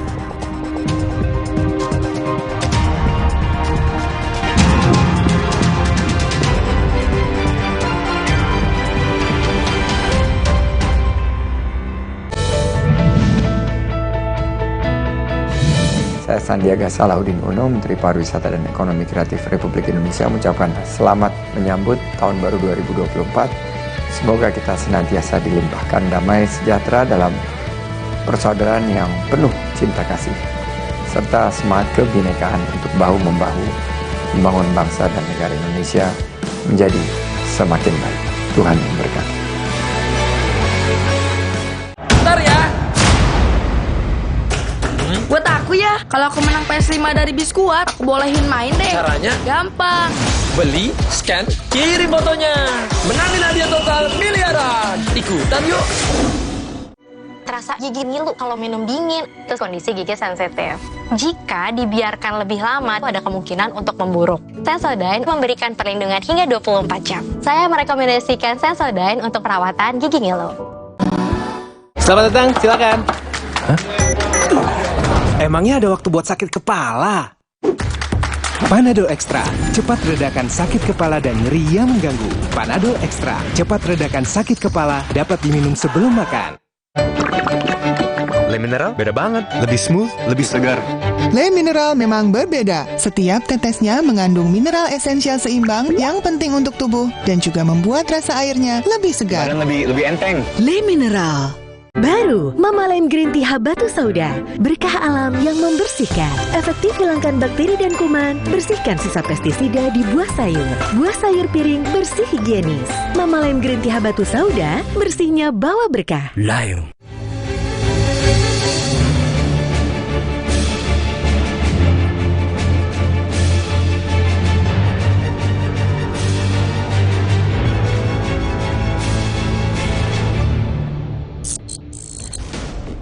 Hukum masih punya catatan kelam. Masyarakat masih menanti keadilan dari negara. Berkas Kompas menanti keadilan dari negara. Selasa 2 Januari pukul 11 malam di Kompas TV.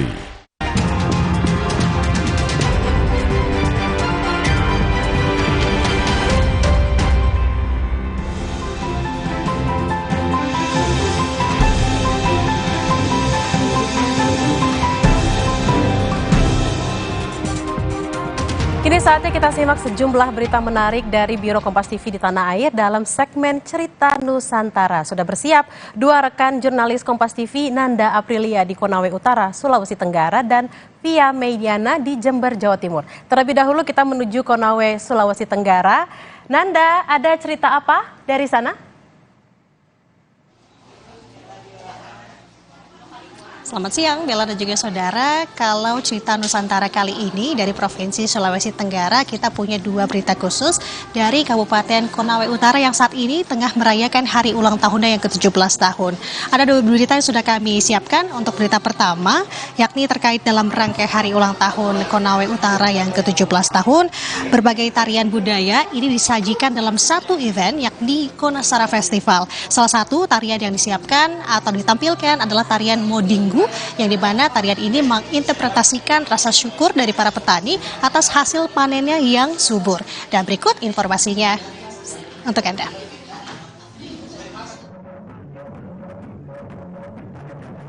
Kegiatan Konasara Festival yang merupakan rangkaian hari ulang tahun Kabupaten Konawe Utara menjadi perhatian warga. Sebanyak 1.000 siswa sekolah dasar dan sekolah menengah pertama se-Kabupaten Konawe Utara berkolaborasi menampilkan yang terbaik tarian budaya Tolaki. Salah satunya tarian Modinggu yang memiliki arti ungkapan bersyukur para petani kepada Yang Maha Kuasa atas produksi dan hasil panen yang melimpah. Bupati Kabupaten Konawe Utara, Ruksamin, bilang selain sebagai rasa syukur atas hasil panen yang melimpah, tarian kolosal Modinggu merupakan salah satu adat istiadat suku Tolaki yang ada di Sulawesi Tenggara tentang cara mengupas padi. Dalam gelaran ini dipertunjukkan simbol-simbol bahwa Konawe Utara kaya akan sumber daya alam dan sumber daya manusia berkualitas. Konawe Utara begitu lengkap dengan sumber daya alamnya. Ada ikan tadi dengan perikanan dan kelautannya tadi yang ombak-ombak. Kemudian tadi ada pertanian, perikanan, bahkan perkebunan. Ada pariwisatanya, termasuk adat budaya itu sendiri yang luar biasa dengan pertambangannya. Nah, hari ini Konawe Utara mempersiapkan sumber daya manusianya. Jangan kita terlena dengan sumber daya alam. Karena apa? Ke depan anak-anak kita nggak boleh menjadi penonton di negeri sendiri. Sumber daya alam harus dikelola dengan mumpunnya sumber daya manusia yang kita siapkan pada kesempatan hari ini. Ajang kegiatan Konasara Festival ini merupakan bentuk upaya menjaga kelestarian budaya yang dilakukan turun-temurun. Kegiatan ini juga menjadi langkah untuk menanamkan kepada generasi muda untuk mencintai budaya Konawe Utara. Tim Liputan, Kompas TV, Konawe Utara, Sulawesi Tenggara.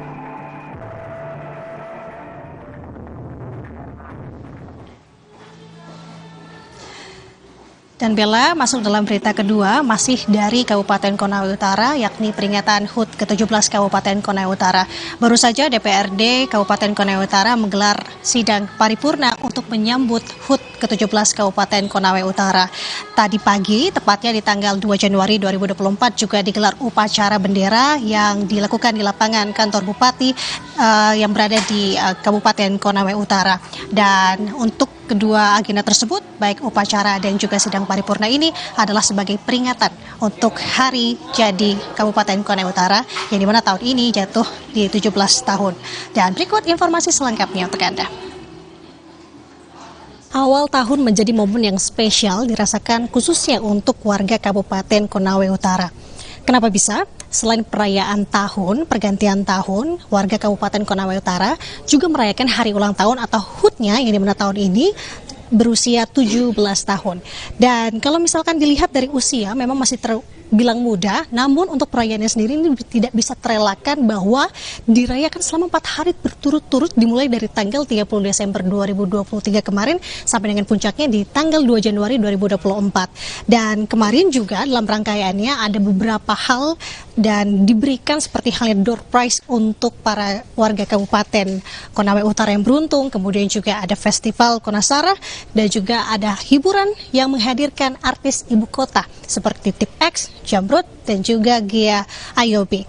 Dan hari ini merupakan hari puncak perayaan HUT Konawe Utara yang ke-17 tahun. Tadi pagi diawali dengan upacara sebagai HUT atau perayaan dari HUT ke-17 Konawe Utara. Dan siang hari ini juga akan berlangsung sidang paripurna yang digelar oleh DPRD Kabupaten Konawe Utara.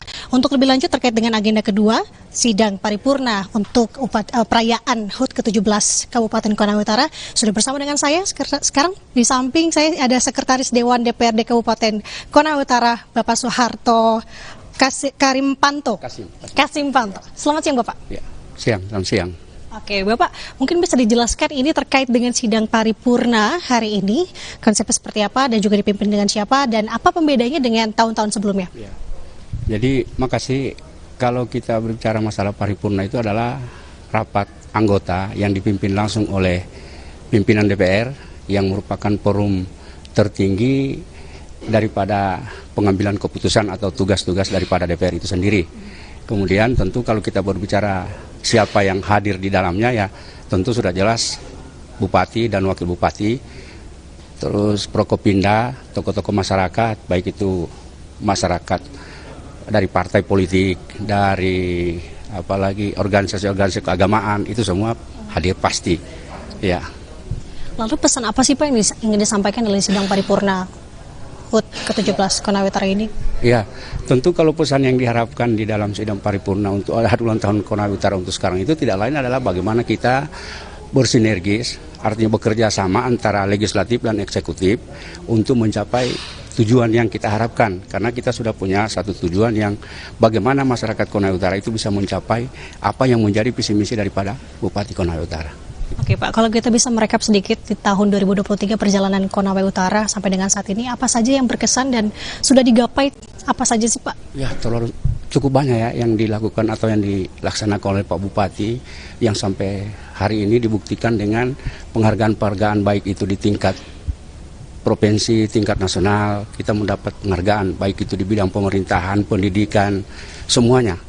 Artinya di akhir-akhir tahun jabatannya Pak Bupati ini kita diberikan hal yang terbaik terhadap pencapaian-pencapaian pembangunan yang ada sampai saat ini. Oke. Kalau sampai dengan saat ini dirasa yang masih menjadi PR terbesar untuk itu yang paling penting, karena kita punya PR yang paling besar adalah bagaimana kita melaksanakan program pusat yang hubungannya dengan stunting dan penanggulangan kemiskinan itu yang menjadi tugas yang harus selesai di 2024 ini. Tidak bisa, kita harus laksanakan dengan sebaik-baiknya itu, sehingga itu di dalam program pemerintahan Pak Bupati itu dia mau program URSEKIS di mana di dalam itu adalah bagaimana kita menyelesaikan semua hal-hal yang berhubungan dengan pemerintah pusat, hubungannya dengan kemiskinan. Ya. Oke, baik, luar biasa. Kalau ditanya satu pertanyaan lagi, resolusi di tahun 2024 ini untuk pembangunan di Konawe Utara. Ya, kalau kita berbicara itu tentu yang paling pertama adalah bagaimana kita menghasilkan dulu pemimpin yang punya visi ke depan. Karena apa? Kita lihat Pak Bupati sekarang ini kan di akhir-akhir tahun masa jabatannya, tentu di 2024 kita kan sudah akan pergantian, Mak. Itulah yang paling penting bagi kita, bahwa bagaimana kita mencari pemimpin yang minimalnya sama dengan Bupati kami yang khas saat ini, yaitu Pak Ruksamin dan Pak Buhaira. Gitu. Oke, baik, terima kasih Pak Sekwan. Tapi sebelum menutup laporan saya menutupnya dengan pantun nih Pak. Jadi mohon bantuan ya untuk bilang cakep gitu ya Pak ya. Oke, sedikit menyontek. Jadi untuk pantunnya, main ke Sulawesi paling asik di Tenggara. Cakep. Nggak afdol kalau belum mampir ke Pantai Taipa. Cakep lagi. Selamat ulang tahun ke-17 untuk Konawe Utara. Sukses jaya selalu dan semoga kita lebih sering berjumpa. Ya. Terima kasih Pak Sekwan atas waktunya. Konasara. Baik, itu saudara, laporan lengkap terkait dengan persiapan dan menuju sidang paripurna hari ini, perayaan HUT ke-17 Kabupaten Konawe Utara. Nanda Aprilia, juru kamera Arin Hafizur Rizkiyah melaporkan langsung dari Sulawesi Tenggara.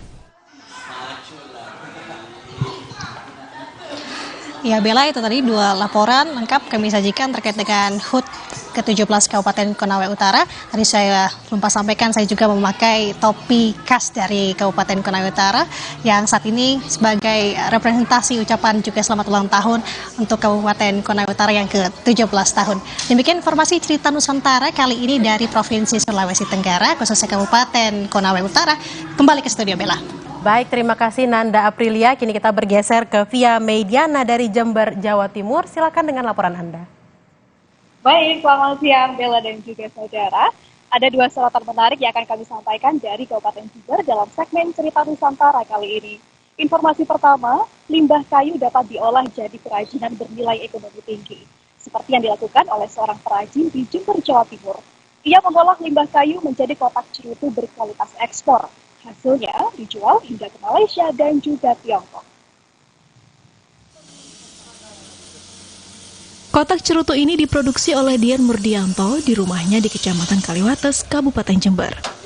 Berbagai bentuk dan ukuran kotak cerutu dibuat menggunakan alat mesin ukir rakitan sendiri. Ukuran kotak cerutu beragam.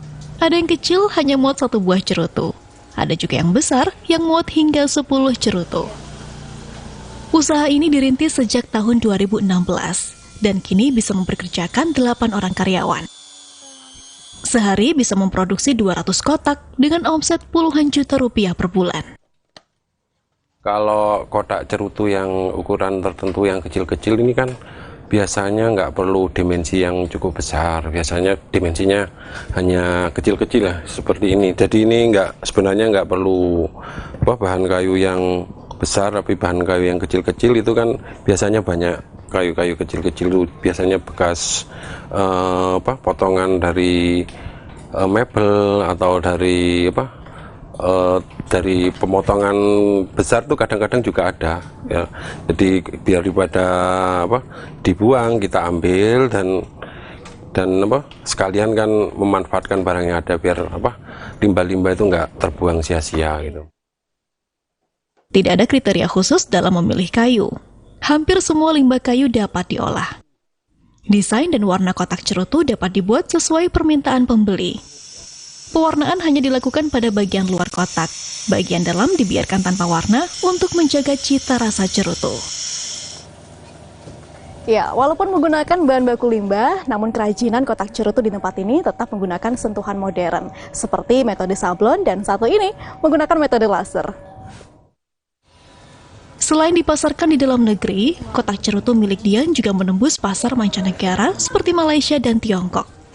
Harganya bersaing mulai 10.000 hingga jutaan rupiah. Limbah tak sekadar menjadi limbah jika berada di tangan yang tepat. Dan contohnya adalah kotak cerutu dari limbah kayu ini yang berhasil menjadi produk bernilai ekonomis. Nah, bagi Anda yang mungkin kerap menumpukan limbah di lingkungan sekitar, hal ini bisa menjadi inspirasi bersama. Via Mediana, Ronaldo Seda, Kompas TV Jember, Jawa Timur. Baik, informasi selanjutnya datang dari kawasan lereng Gunung Argopuro di Jember, Jawa Timur yang menyimpan banyak kekayaan alam. Salah satunya tempat wisata Kampung Durian. Pengunjung tak hanya dimanjakan dengan udara sejuk dan aliran sungai jernih, tetapi juga bisa merasakan legitnya buah durian dari perkebunan warga setempat. Harum durian langsung terasa begitu memasuki wisata Kampung Durian di lereng Gunung Argopuro, tepatnya di Desa Pakis, Kecamatan Panti, Kabupaten Jember. Pengunjung yang datang langsung disambut puluhan lapak pedagang durian. Tak heran, pengunjung yang datang langsung tertarik untuk mendekat. Seperti rombongan pengunjung dari kota Surabaya ini, mereka langsung menyerbu lapak pedagang durian begitu tiba di lokasi. Usai memilih, mereka langsung menikmati buah durian di tempat. Kebanyakan buah durian berasal dari perkebunan warga. Namun ada juga yang didatangkan dari luar Jember. Jenis durian yang ditawarkan cukup beragam. Ada montong, mentega, pahit manis, dan lokal. Harganya berkisar Rp5.000 hingga Rp35.000 per buah dan juga per kilonya. Konsep yang ada di wisata Kampung Durian ini, kita memang di sini pas panen raya, jadi durian langsung memang asli dari Kampung Durian, dan di situ ada durian lokal, bermacam-macam durian lokal yang ada di Kampung Durian, dan di situ harganya sangat terjangkau dari harga Rp5.000, Rp10.000 sampai Rp35.000.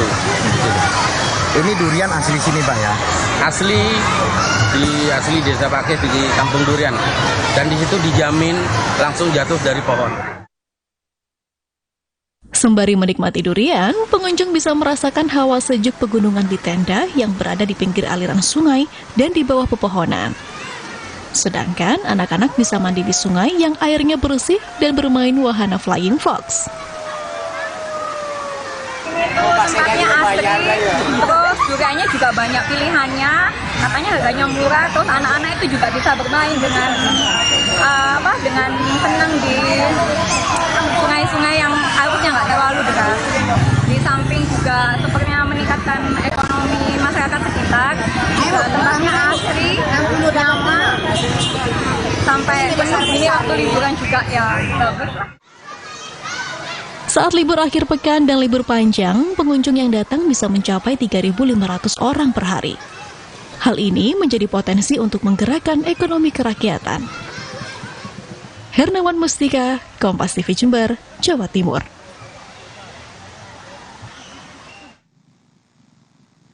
Baik, demikian tadi dua sorotan dan informasi pilihan untuk cerita Nusantara dari Kota Karnaval Jember, Jawa Timur. Kembali ke Anda di studio, Bella. Baik, terima kasih Via Mediana dari Jember, Jawa Timur. Sebelumnya ada Nanda Aprilia dari Konawe Utara, Sulawesi Tenggara. Selamat bertugas kembali, teman-teman.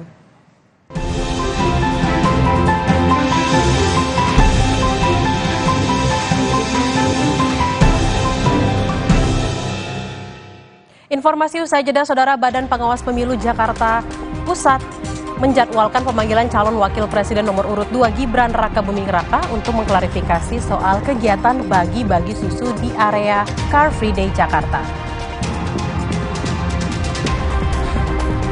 Puluhan ribu surat suara yang dikirim lebih cepat dan sebagian telah tercoblos di Taiwan menjadi polemik dan berbuntut panjang. Bawaslu pun didesak bertindak untuk mengetahui apakah ada dugaan pelanggaran administrasi pemilu dalam kasus ini.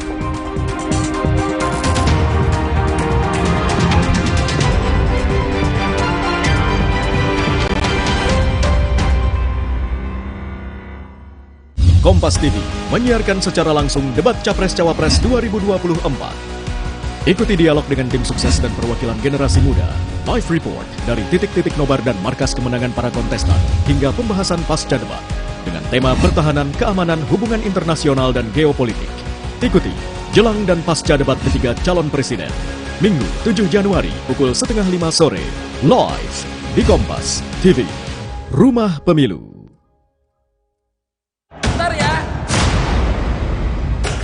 Buat aku ya, kalau aku menang PS5 dari Biskuat, aku bolehin main deh. Caranya? Gampang.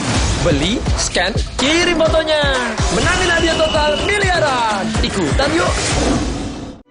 ngerasa gigi ngilu kalau minum dingin. Terus kondisi gigi sensitif. Jika dibiarkan lebih lama, ada kemungkinan untuk memburuk. Sensodyne memberikan perlindungan hingga 24 jam. Saya merekomendasikan Sensodyne untuk perawatan gigi ngilu.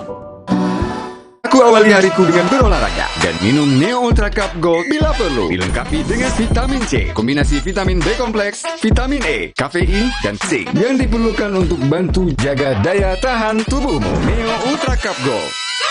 Pakai motor listrik Polytron Fox R. Gak capek nyetir, gak capek ke bengkel, gak capek antri bensin.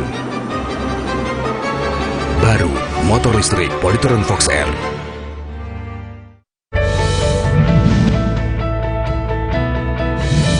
Assalamualaikum warahmatullahi wabarakatuh. Saya Rahmat Bagja, Ketua Bawaslu Republik Indonesia, mengucapkan selamat tahun baru 2024 kepada seluruh pemirsa Kompas TV. Semoga pemilu kita kali ini berlangsung umum, bebas, rahasia, jujur, dan adil. Wassalamualaikum warahmatullahi wabarakatuh.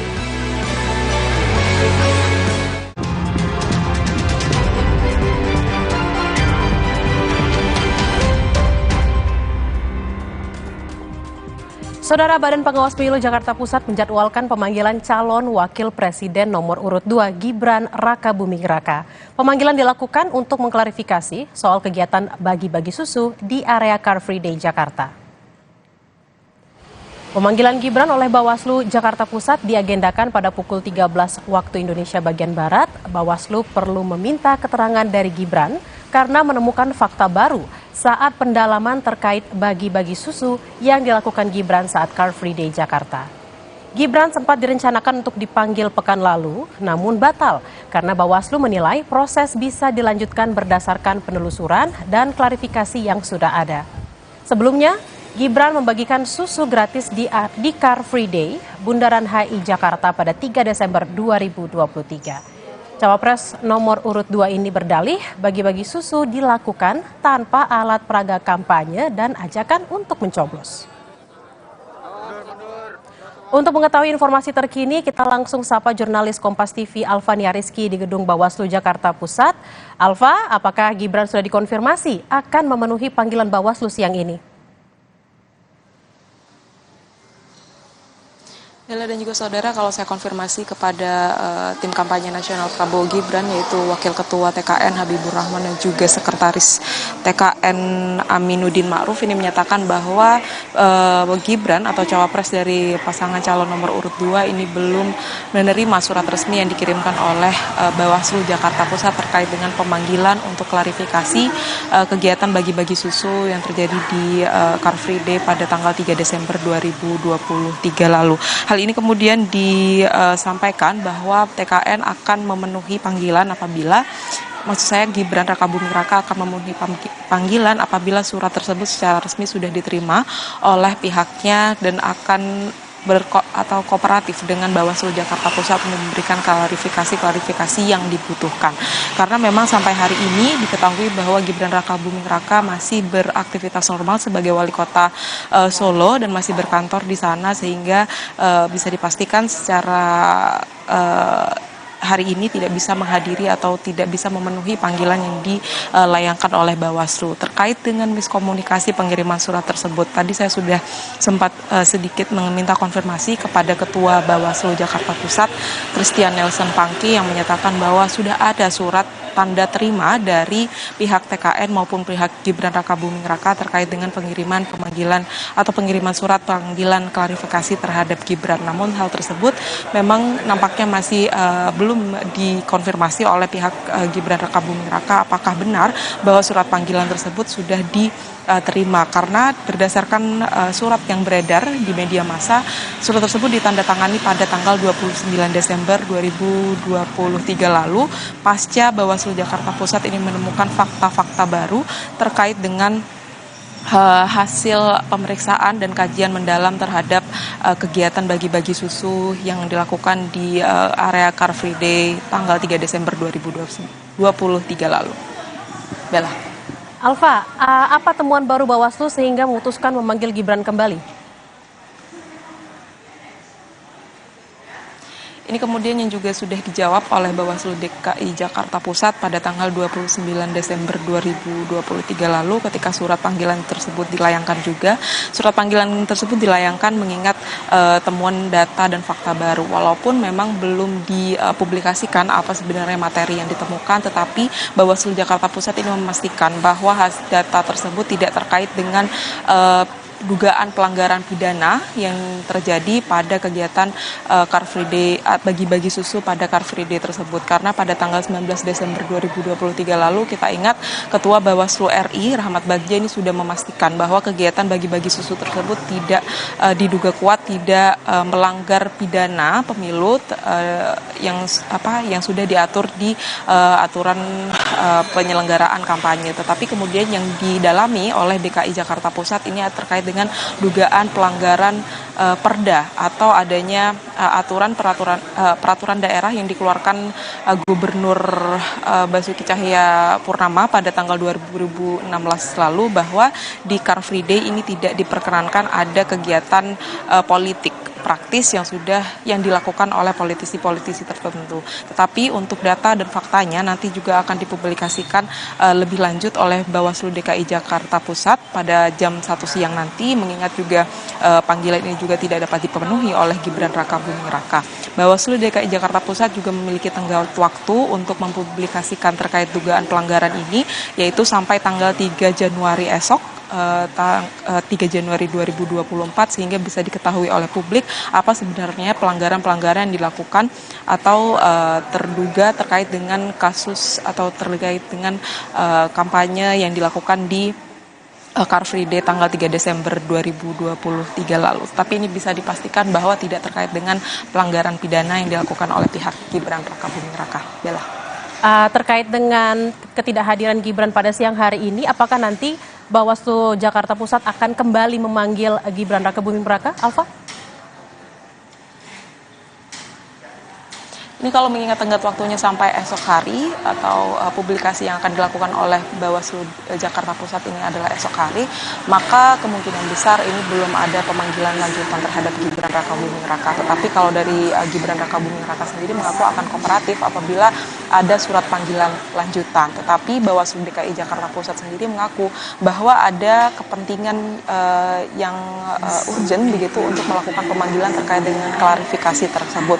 Walaupun sampai saat ini pendalaman dan kajian ini masih dilakukan berdasarkan data dan fakta yang ditemukan oleh Bawaslu DKI Jakarta Pusat, tetapi pihak Bawaslu ini sangat menantikan atau sangat ingin mengetahui klarifikasi yang diberikan oleh Gibran Raka Buming Raka. Kalau kita ingat tanggal 21 Desember lalu sudah dilakukan terhadap atau klarifikasi sudah dilakukan terhadap 3 politisi Partai Amanat Nasional, tetapi untuk karena mereka diduga ikut serta ketika Gibran Raka Buming Raka ini membagikan susu di acara Car Free Day 3 Desember 2023 lalu. Tetapi untuk Gibran Raka Buming Raka ini memang belum dilakukan pemanggilan karena pada pekan lalu disebutkan kajian masih cukup dilakukan berdasarkan data dan fakta, tetapi ketika data terbaru ditemukan pada tanggal 29 Desember Jumat pekan lalu, Bawaslu DKI Jakarta Pusat ini memutuskan untuk memanggil Wali Kota Solo Gibran Raka Buming Raka yang juga calon wakil presiden nomor urut 2. Baik, terima kasih informasinya jurnalis Kompas TV Alfania Rizky langsung dari Bawaslu Jakarta Pusat.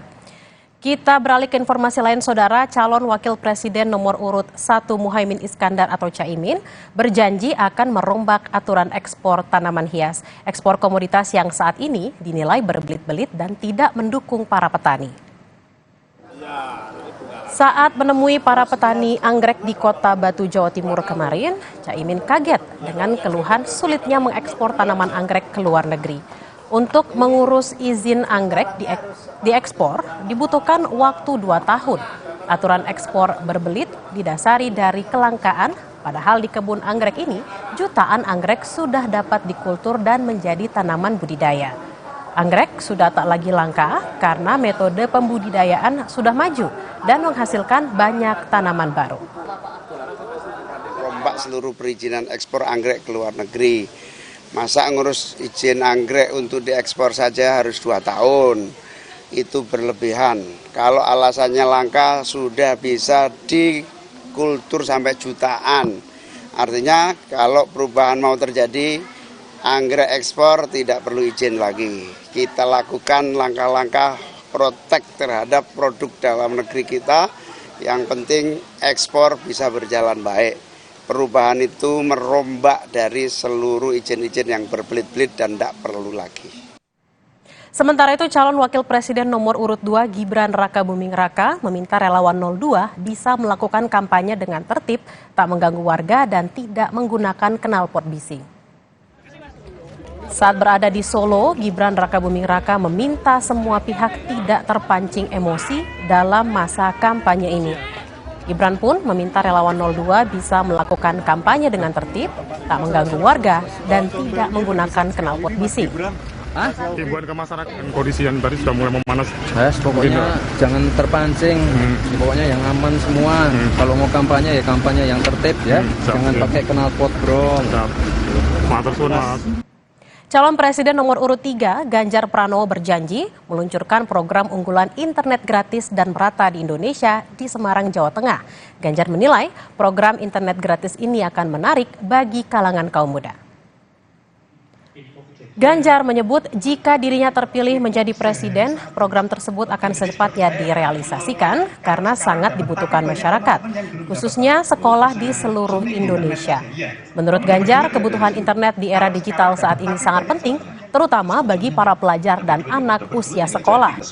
Program internet gratis ini diharapkan mendorong kualitas pendidikan dan peningkatan ekonomi masyarakat. Kita mesti menyiapkan infrastruktur persebarannya ya. Kalau kemudian kita mau adil, ya di remote area juga mendapatkan itu. Yang kedua dari sisi kecepatan. Yang ketiga tentu kita bicara siapa yang mesti memanfaatkan ini. Maka pilihan kita yang pertama adalah para pelajar. Tadi ada masukan juga UMKM. Oke, saya kira itu masuk juga. Maka kalau mereka bisa mendapatkan internet gratis, saya kira apa yang menjadi potensi dari mereka akan bisa terangkat. Pelajar akan bisa mendapatkan kemudahan. Karena kalau kita tanya pada keluarganya, kadang-kadang yang tidak mampu merasakan bahwa ya membeli kuota itu cukup mahal. Informasi usai jeda, saudara, puluhan ribu surat suara yang dikirim lebih cepat dan sebagian telah tercoblos di Taiwan menjadi polemik dan berbuntut panjang. Bawaslu pun didesak bertindak untuk mengetahui apakah ada dugaan pelanggaran administrasi pemilu dalam kasus ini. Informasi lain, jalan lintas yang menghubungkan Kabupaten Kerinci dengan Sumatera Barat tertimbun longsor. Akibatnya akses jalan lumpuh lantaran jalanan ini satu-satunya akses dari Kerinci ke Sumatera Barat.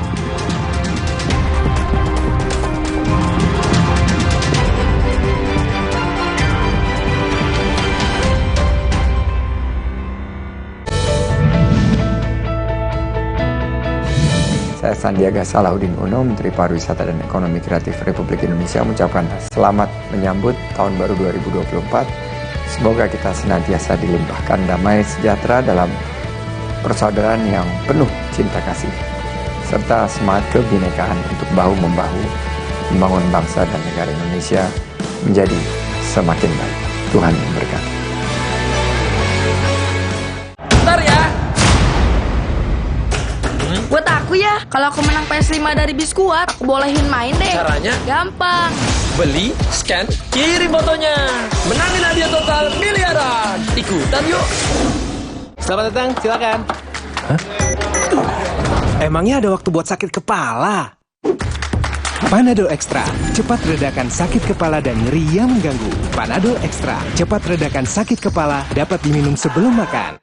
Ikuti perjalanan Dion Wiyoko, membuka mata dan menyerap inspirasi di sejumlah UMKM, Mitra Umi, Agen Brili, dan Desa Brilian yang tersebar di seluruh negeri. Apresiasi semangat, upaya, dan karya anak-anak bangsa. Petualangan Brilian Demi mewujudkan Indonesia Brilian. Petualangan Brilian, The Series, Season 3, setiap Sabtu, pukul 6 petang, di Kompas TV. Dipersembahkan oleh... Aku dulu pakai deterjen bubuk. Jadi walaupun baju bersih tapi tangan aku kasar. Enggak, aku nggak mau. Deterjen itu terbuat dari tumbuhan. Terus sertifikasi internasional. Cucian bersih, wangi, terus tangan tetap lembut. Udah, pindah aja ke Gentle-Gen.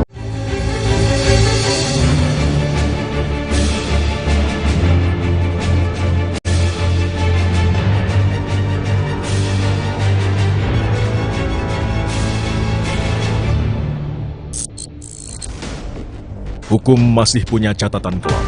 Masyarakat masih menanti keadilan dari negara. Berkas Kompas menanti keadilan dari negara. Selasa 2 Januari pukul 11 malam di Kompas TV.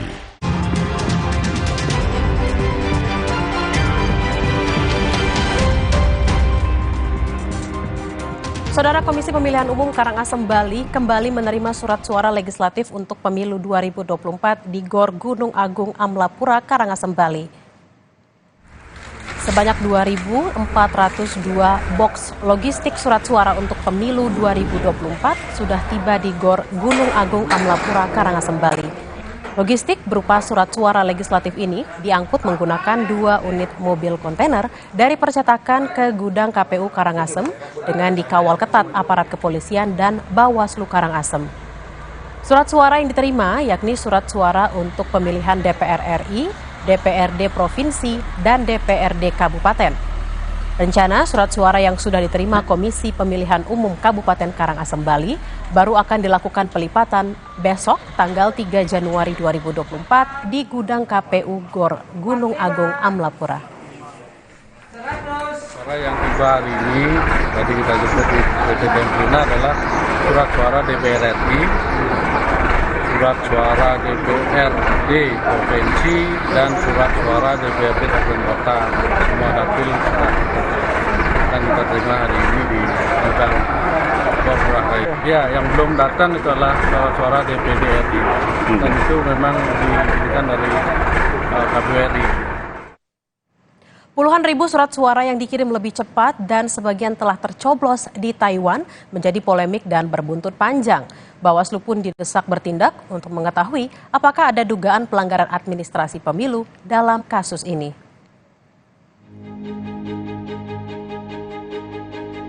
Sebanyak lebih dari 62.000 surat suara pemilihan presiden dan pemilihan legislatif DPR RI 2024 yang tiba di Taiwan pekan lalu menimbulkan kontroversi.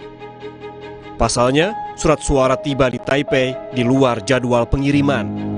Hal itu terlihat dari unggahan warganet TKI di Taipei, Taiwan hingga viral di media sosial. Atas peristiwa ini, banyak pihak yang menganggap KPU sembrono dalam mendistribusikan surat suara.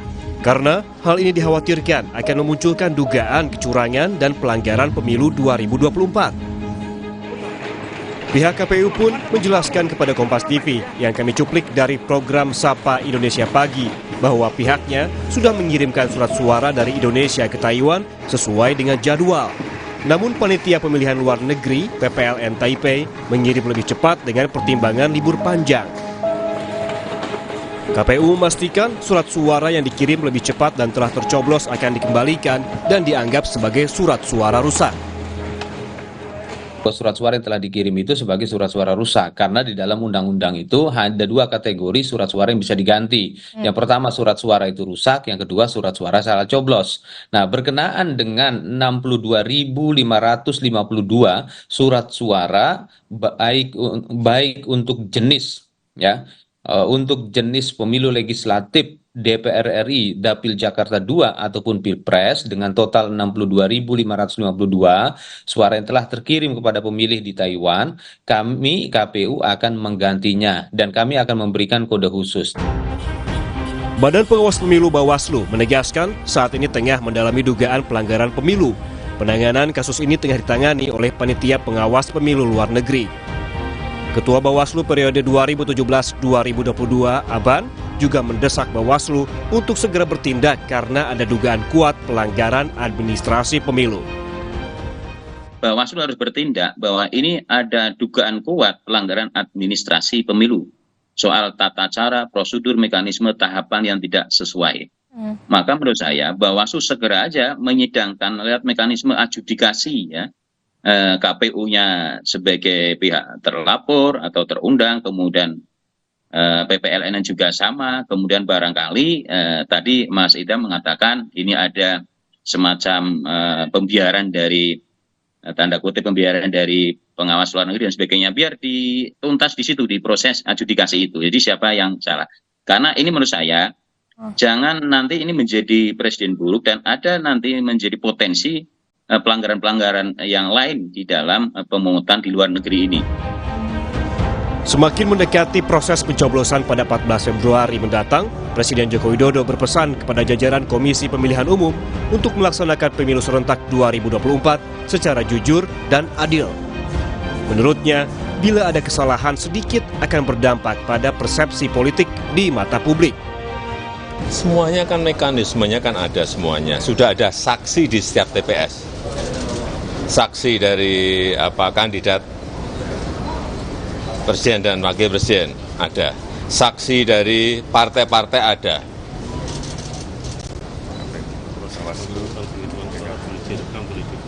Penghitungan suara juga terbuka, transparan. Boleh diklik, difoto, diambil gambarnya, semuanya terbuka, transparan. Terus kurang apa lagi? Penting bagi Bawaslu untuk menyelidiki setiap celah yang berpotensi menimbulkan kecurangan agar tidak menodai kepercayaan publik. Namun di sisi lain, publik juga penting untuk mengawasi pemilu ini sehingga tidak terjadi pelanggaran dan kecurangan yang bisa mencederai demokrasi. Tim Liputan, Kompas TV. Usai jeda, saudara, jalan lintas yang menghubungkan Kabupaten Kerinci dengan Sumatera Barat tertimbun longsor. Akibatnya, akses jalan lumpuh lantaran jalan ini satu-satunya akses dari Kerinci ke Sumatera Barat. Puluhan rumah di Karawang, Jawa Barat, Senin siang terendam banjir setinggi 1 meter, imbas dari luapan Sungai Citarum dan Sungai Cibeet. Akibatnya, 315 warga terdampak dan harus mengungsi.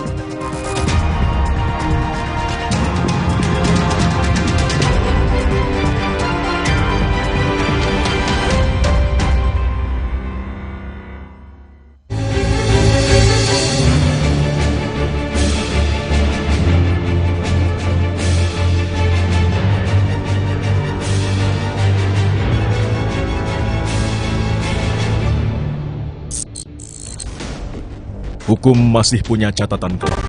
Masyarakat masih menanti keadilan dari negara. Berkas Kompas menanti keadilan dari negara. Selasa 2 Januari pukul 11 malam di Kompas TV. Kopiko ekstra besar. Ini lebih mantap kopinya. Enaknya, gak habis-habis, gak habis-habis, gak habis-habis. Kopiko. Selamat datang, silakan. Hah? Emangnya ada waktu buat sakit kepala? Panadol Extra, cepat redakan sakit kepala dan nyeri yang mengganggu. Panadol Extra, cepat redakan sakit kepala, dapat diminum sebelum makan. Indomie habis yang hotnya viral. Hot kuah seblaknya literally viral. Kerupuk crunchy, mie lebar, chewy. Hot geprek dan kremesnya gres. Indomie sebelah hot jeletot dan ayam geprek hotnya viral. Kompas TV menyiarkan secara langsung debat Capres-Cawapres 2024. Debat ketiga calon presiden Minggu 7 Januari pukul 4:30 sore. Live di Kompas TV, Rumah Pemilu. Saya Haji Brusina, Wali Kota Banjarmasin, mengucapkan selamat tahun baru 2024 untuk semua pemirsa Kompas TV yang merayakan. Mari kita buka lembaran baru di tahun ini dengan semangat dan penuh sukacita. Kita jadikan tahun 2024 menjadi tahun yang lebih baik, lebih berkesan, dan lebih menginspirasi bagi semua. Saksikan selalu Kompas TV, independen, terpercaya.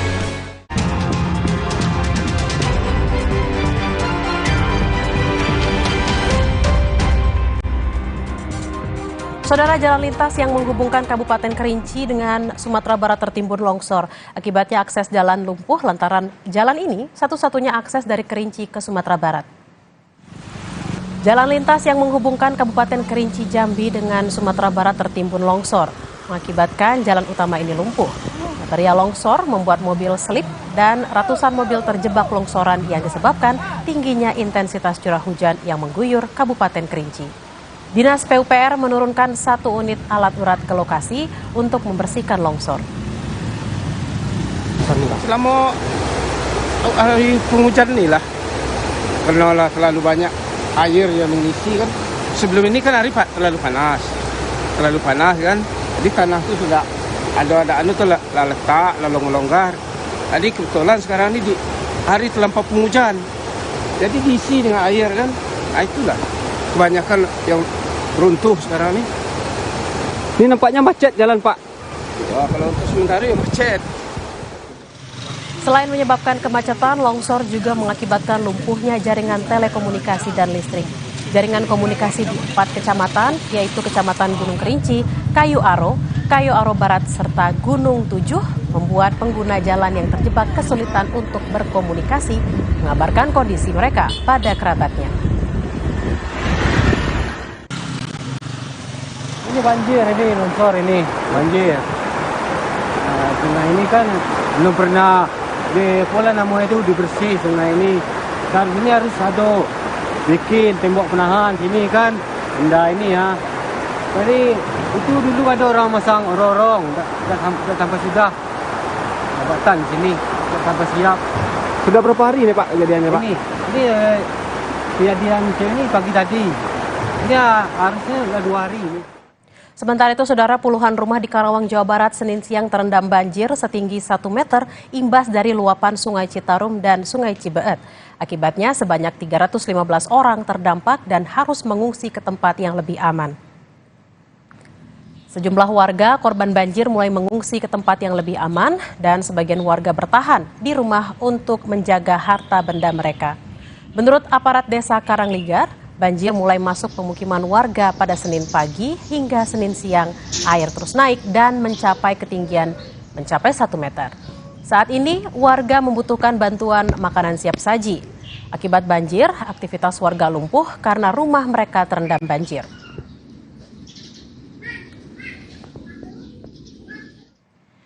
Saudara, pemilu akan kita laksanakan pada 14 Februari 2024 dan pastikan untuk tetap mengikuti perkembangan terkini melalui Kompas TV, independen terpercaya. Kami akhiri Kompas yang hari ini. Saya Glenis Oktania. Dan saya Tili Rea Bella pamit undur diri. Terima kasih. Sampai jumpa.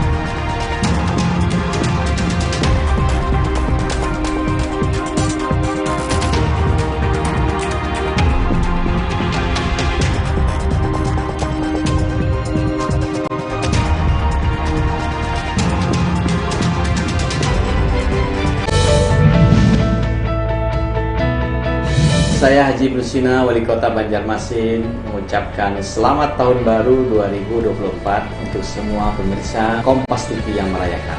Mari kita buka lembaran baru di tahun ini dengan semangat dan penuh sukacita.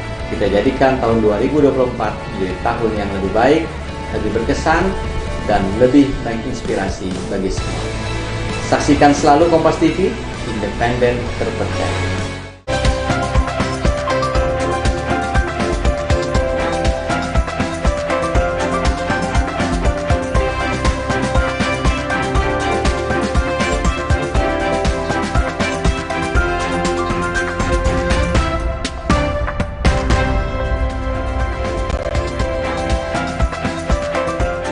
Halo, selamat siang. Saudara, apa kabar Anda di hari kedua di tahun 2024 ini? Sapa Indonesia Siang kembali menjumpai Anda dengan sejumlah informasi pilihan bersama saya, Yan Rahman. Ada 3 informasi utama di siang hari ini. Yang pertama ini, saudara, pelaku pembunuhan dan mutilasi di Malang, Jawa Timur dikenal sebagai pribadi yang tertutup. Oleh polisi juga telah memeriksa pelaku mutilasi dan hasilnya kejiwaan pelaku normal dan diduga membunuh serta mutilasi istrinya dalam kondisi sadar. Selanjutnya masih di Sapa Indonesia Siang, ada informasi dari Badan Nasional Penanggulangan Bencana atau BNPB yang memberikan bantuan uang tunai berupa dana tunggu hunian sebesar Rp500.000 per bulan untuk digunakan warga menyewa hunian sementara yang layak. Namun tentunya ini tidak bisa begitu saja, ada syarat-syarat yang harus dipenuhi sebelum mengajukan terkait dengan bantuan hunian ini. Informasi lainnya yang juga dihadirkan di Sapa Indonesia Siang hari ini, saudara, ini berlibur ke kota Malang kurang lengkap tanpa mencicipi kuliner bakso khas Malang, yakni bakso Presiden. Ini bisa jadi rekomendasi makan siang Anda di Malang. Ini sambil menyantap bakso, saudara, pelanggan juga bisa melihat dengan dekat kereta api yang melintas. 3 informasi ini dan sejumlah informasi lainnya akan kami hadirkan di Sapa Indonesia Siang selengkapnya untuk Anda.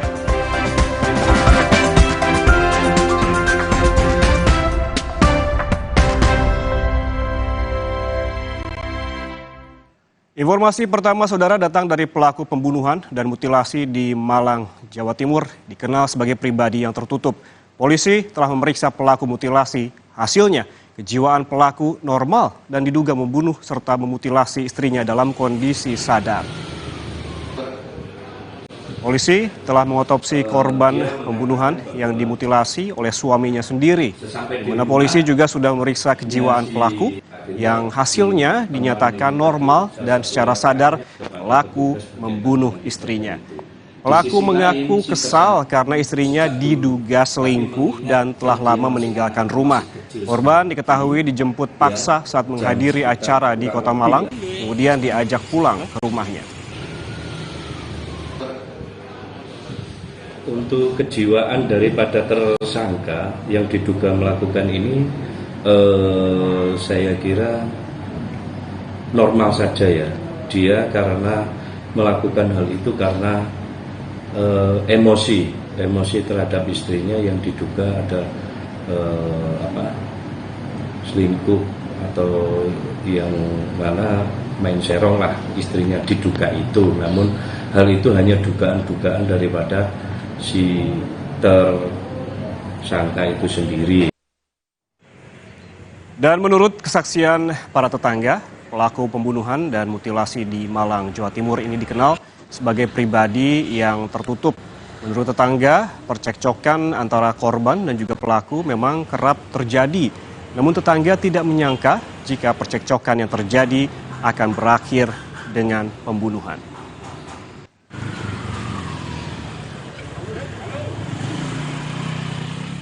Dan untuk mengetahui perkembangan kasus suami memutilasi istri di Malang, Jawa Timur, kita langsung terhubung dengan Kompol Danang Yudanto, Kasat Reskrim Polresta Malang Kota. Selamat siang, Pak Danang. Ini hasil ini hasil dari tes kejiwaan pelaku sudah keluar dan hasilnya dinyatakan normal. Apakah ini artinya ada indikasi bahwa pembunuhan ini merupakan pembunuhan berencana, Pak Danang? Baik, tentunya berdasarkan hasil penyidikan, pemeriksaan saksi-saksi dan juga olah TKP, kami dapat menyimpulkan ada dugaan bahwasanya pembunuhan ini sudah direncanakan sebelumnya. Itu didukung dengan beberapa alat-alat yang kami lakukan penyitaan, seperti halnya ada kantong kresek yang berukuran besar, kemudian juga ada beberapa alat pemukul maupun alat pemotong yang mungkin sudah disiapkan sebelumnya oleh si pelaku, namun urung digunakan. Berikut keterangan saksi yang ada salah satu saksi yang pernah menceritakan bahwasanya pelaku ini pernah mengatakan ingin mengakhiri hidup dari korban. Jadi kami simpulkan bahwasanya ada dugaan kuat bahwasanya pembunuhan ini sudah direncanakan. Ya, polisi telah memeriksa pelaku dan juga telah mengetahui motif di balik dari pembunuhan ini karena diduga adanya dendam akibat perselingkuhan yang dilakukan oleh korban. Apakah pembunuhan ini ataupun motif pembunuhan ini dilakukan karena satu motif tersebut atau motif tunggal, ataukah ada motif lain yang menjadi akumulasi, Pak Danang? Jadi sebenarnya itu hanyalah dugaan yang mengada-ngada karena korban ini meninggalkan rumah pada tanggal 5 Juli 2023 ini ke tempat saudaranya atau kerabatnya yang ada di salah satu daerah di Pulau Bali adalah karena si korban ini merasa terancam keselamatannya. Karena si suami ini atau pelaku ini yang temperamental dan sering menuduh tanpa alasan yang jelas, jadi korban memutuskan untuk berlindung ataupun pergi ke rumah keluarganya di salah satu daerah di Bali supaya selamat. Sampai sekarang pun tidak bisa dibuktikan adanya dugaan-dugaan yang tidak bertanggung jawab. Dan sampai sekarang memang dari hasil kesimpulan penyidikan kami diduga motifnya adalah karena korban ketika ditanya perihal kenapa selama 5 bulan 25 hari meninggalkan rumah, korban memilih diam.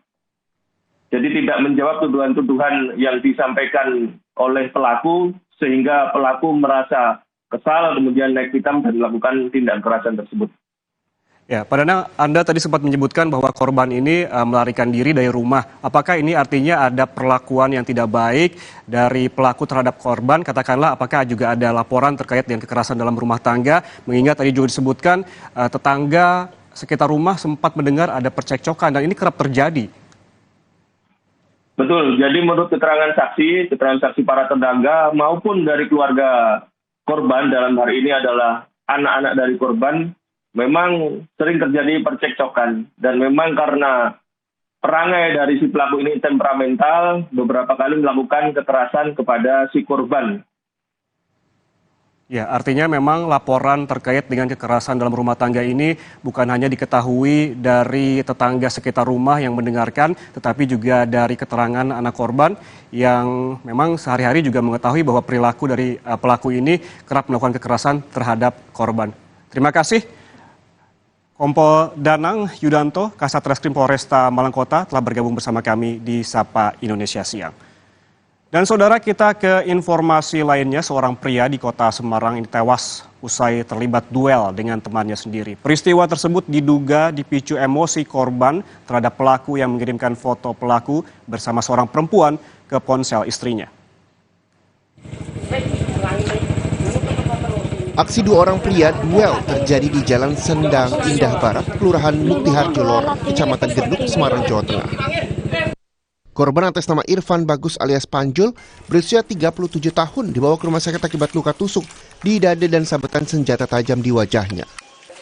Kapolsek Genduk mengatakan dari penyelidikan sementara kejadian dilatar belakangi emosi korban terhadap pelaku yang mengirimkan fotonya bersama seorang perempuan ke ponsel istri korban. Dalam kondisi mabuk dan membawa senjata tajam, korban mendatangi dan menyerang pelaku hingga terjadi duel. Ya, jadi kejadian ini berawal dari adanya foto yang dikirim oleh terduga pelaku. Ya, foto itu dikirimkan melalui japri ke handphonenya si korban. Ternyata foto itu foto lama, yang ada di dalamnya itu seorang perempuan bersama korban. Ternyata handphone ada di rumah, terus istrinya marah-marah sama si korban, melihat foto itu, kemudian suaminya si korban ini emosi mencari yang namanya Ci ini. Secara tiba-tiba menyerang Ci. Terus kemudian terjadi pergumulan. Korban sempat dibawa ke rumah sakit, namun akhirnya dinyatakan meninggal dunia di Rumah Sakit Islam Sultan Agung Semarang. Polisi telah memeriksa 6 orang saksi. Kasus ini masih dalam penanganan intensif tim unit Reskrim Polsek Genduk. Heri Widodo, Kompas TV, Semarang, Jawa Tengah. Kita ke kasus kriminal lainnya, saudara. Ada seorang anak diduga menganiaya seorang pria yang menjadi pelanggan pijat ibunya. Pelaku menganiaya korban karena tidak terima sang ibu dilecehkan saat sedang memijat. Tim Reskrim Polres Bangkalan mendapatkan laporan langsung melakukan penggerbekan ke rumah pemuda yang diduga melakukan penganiayaan menggunakan senjata tajam di Kelurahan Pangeranan, Bangkalan, Jawa Timur. Pelaku mengaku tidak terima ibunya dilecehkan oleh korban yang saat itu sedang memijat di rumahnya. Korban yang tak terima langsung melaporkan kejadian ini ke polisi. Barang bukti berupa parang disita dan pelaku terancam hukuman 2 tahun penjara. Penganiayaan yang diduga dilakukan oleh saudara RT terhadap korban saudara AF warga mana? Kejadian ini berawal ketika tersangka RT ini melihat ibunya yang berprofesi sebagai tukang pijat lagi memijat korban AF, mengetahui ada perbuatan asusila di situ, kemudian secara spontan tersangka itu mengambil sebilah senjata tajam. Diduga berselisih paham karena masalah patok tanah, seorang pemuda di Ponorogo, Jawa Timur nekat menganiaya kerabatnya sendiri. Pelaku juga diduga terpengaruh minuman keras saat melakukan penganiayaan. Dan hingga kini pelaku masih dalam pencarian polisi. Tim Inafis Polres Ponorogo melakukan olah tempat kejadian perkara di Desa Pulung, Jawa Timur setelah mendapatkan laporan dari masyarakat bahwa adanya kasus penganiayaan yang berujung pada kematian salah seorang warga saat malam pergantian tahun. Pelaku yang berusia 23 tahun diduga cekcok dengan korban karena masalah pribadi.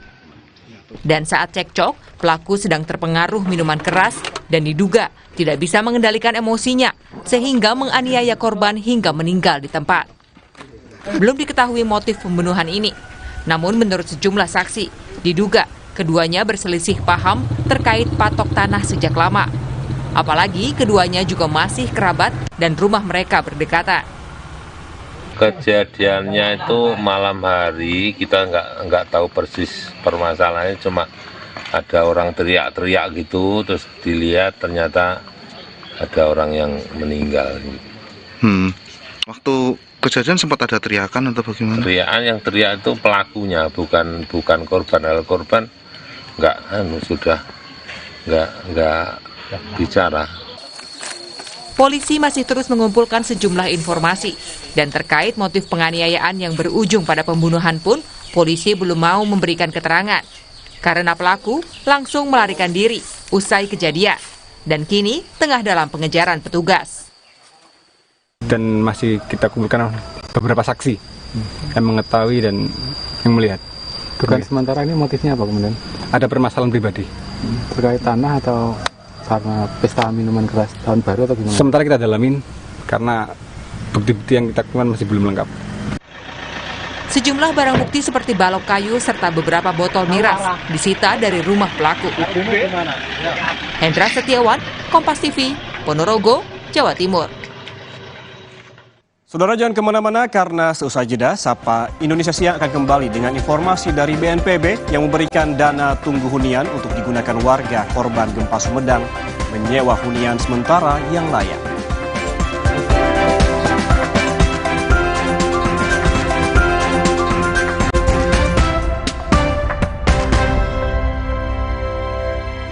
Omehar, minyak ikan pilihan dari laut dalam. Omehar, suplemen omega 3 esensial. Dalam mini kapsul, lebih mudah ditelan.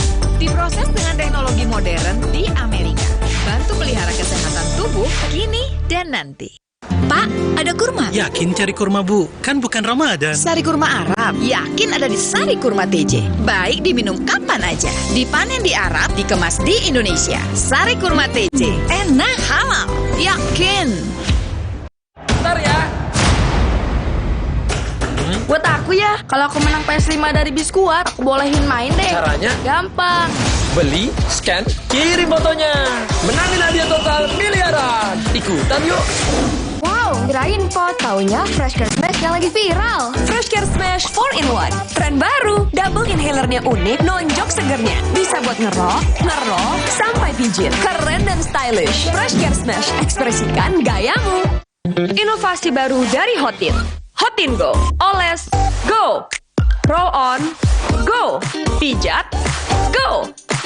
Nggak sentuh langsung, nggak bikin tangan panas. Hotin Go. Hotnya in, langsung go. Kakekmu yang itu juga dong. Tapi gigi kakek. Gak usah khawatir. Poliden adhesif membuat Anda bebas nikmati setiap gigitan dengan kuat dan cegah terperangkapnya sisa makanan. Poliden Cleanser, bunuh bakteri lebih kuat dari pasta gigi. Jalan yuk. Usia nambah, gerak susah ya. Kesehatan sendi harus diperhatikan. Rajin gerak badan tak berlebihan. Bila perlu, minum Wellmove. Diproduksi dengan teknologi modern, higienis, dan halal. Wellmove, bergerak itu nikmat. Untuk membantu atasi capek, pegal, dan nyeri otot, pakai Hotin Cream. Kalau untuk meredakan nyeri sendi, Rematik dan keseleo, nah, itu pakai Hotin DCL baru. Bahan aktif DCL-nya efektif mengobati rematik, linu, dan nyeri sendi. Hotnya Hotin banget deh. Ma, minum dulu biar nggak capek. Senang kan melihat anak tumbuh dengan baik bersama Morinaga Cilgo. Nutrisi berkualitas untuk dukung daya tahan tubuh, bantu tumbuh kembangnya. Morinaga Cilgo. Wah, makan. Udah nggak takut kolesterol naik nih. Kan habis makan langsung Benecol. Lanstan esternya hajar kolesterol dari makanan yang habis kita makan. Nutri Benecol. Di tanganmu, botol plastik bekas bisa jadi baru lagi. Seperti tas, baju, hingga sepatu ini. Bersama Gerakan Ekonomi Sirkular Nasional Le Mineral, mari mulai kebiasaan baru memilah sampah plastik dari rumah, menyalurkan lewat aplikasi, pemulung, ataupun bank sampah. Sampah plastikmu memberi nilai tambah untukmu dan juga untuk mereka. Dengan langkah sederhana, pisahkan sampah sesuai jenisnya, sampah organik, plastik termasuk PET, kertas, dan kaleng, lalu salurkan. Sampah plastik yang terpilah bisa didaur ulang. Mulai kebiasaan baru dan buat botol plastik bekasmu jadi baru lagi.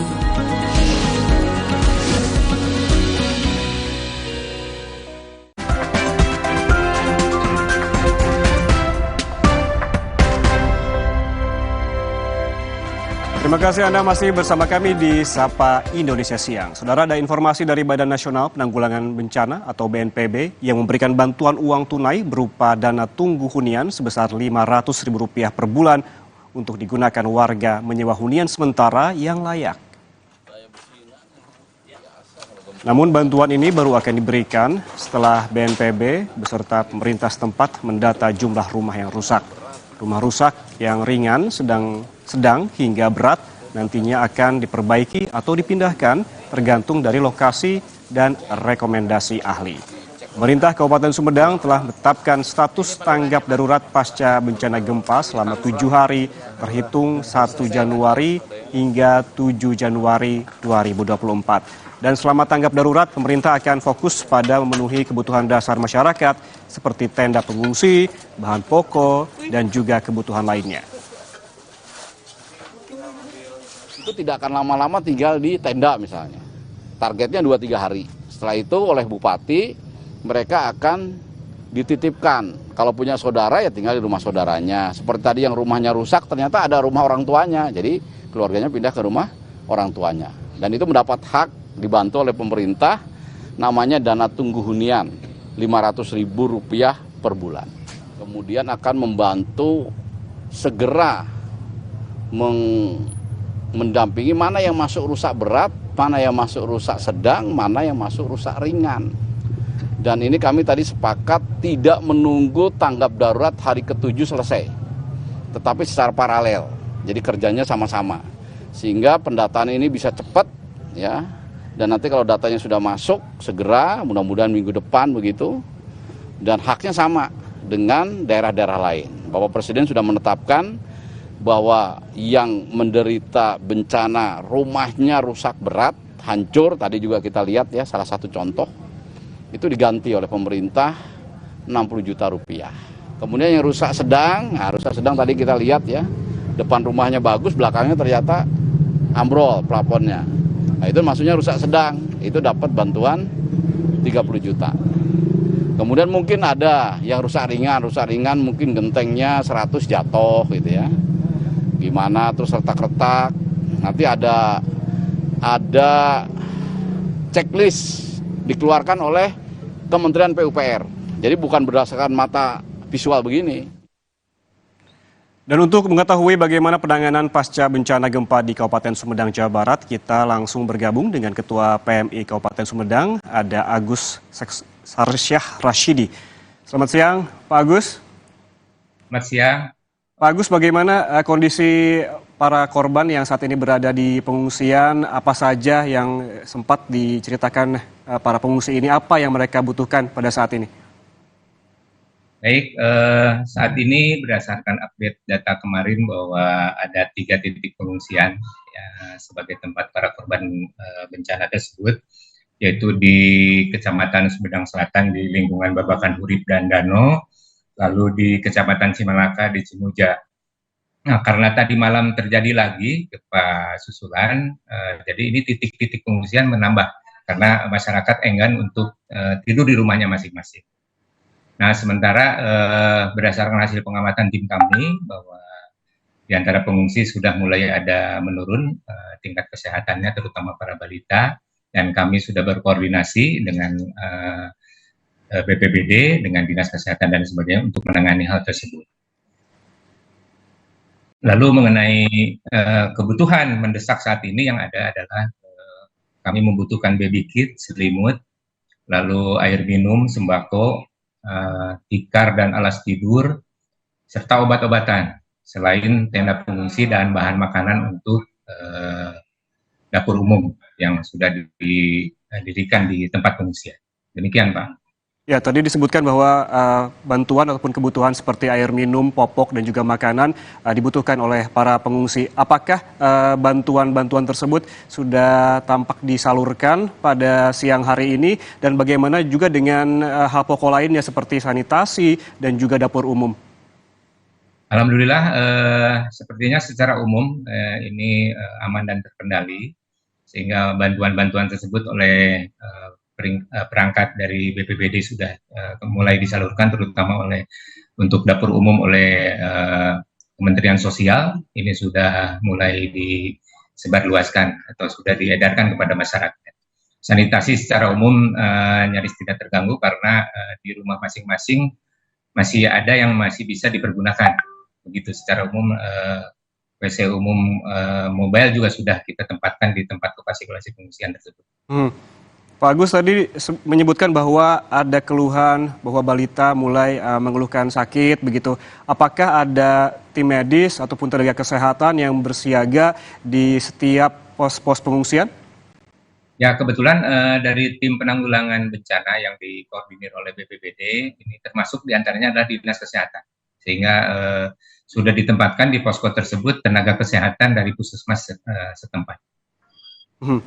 Bagaimana dengan obat-obatan, Pak Agus? Tadi disebutkan bahwa popok masih dibutuhkan, air bersih ataupun air minum dibutuhkan, makanan juga masih diperlukan begitu, dan ada balita yang juga mengalami sakit. Bagaimana dengan obat-obatan? Apakah ini juga tersedia di posko pengungsian?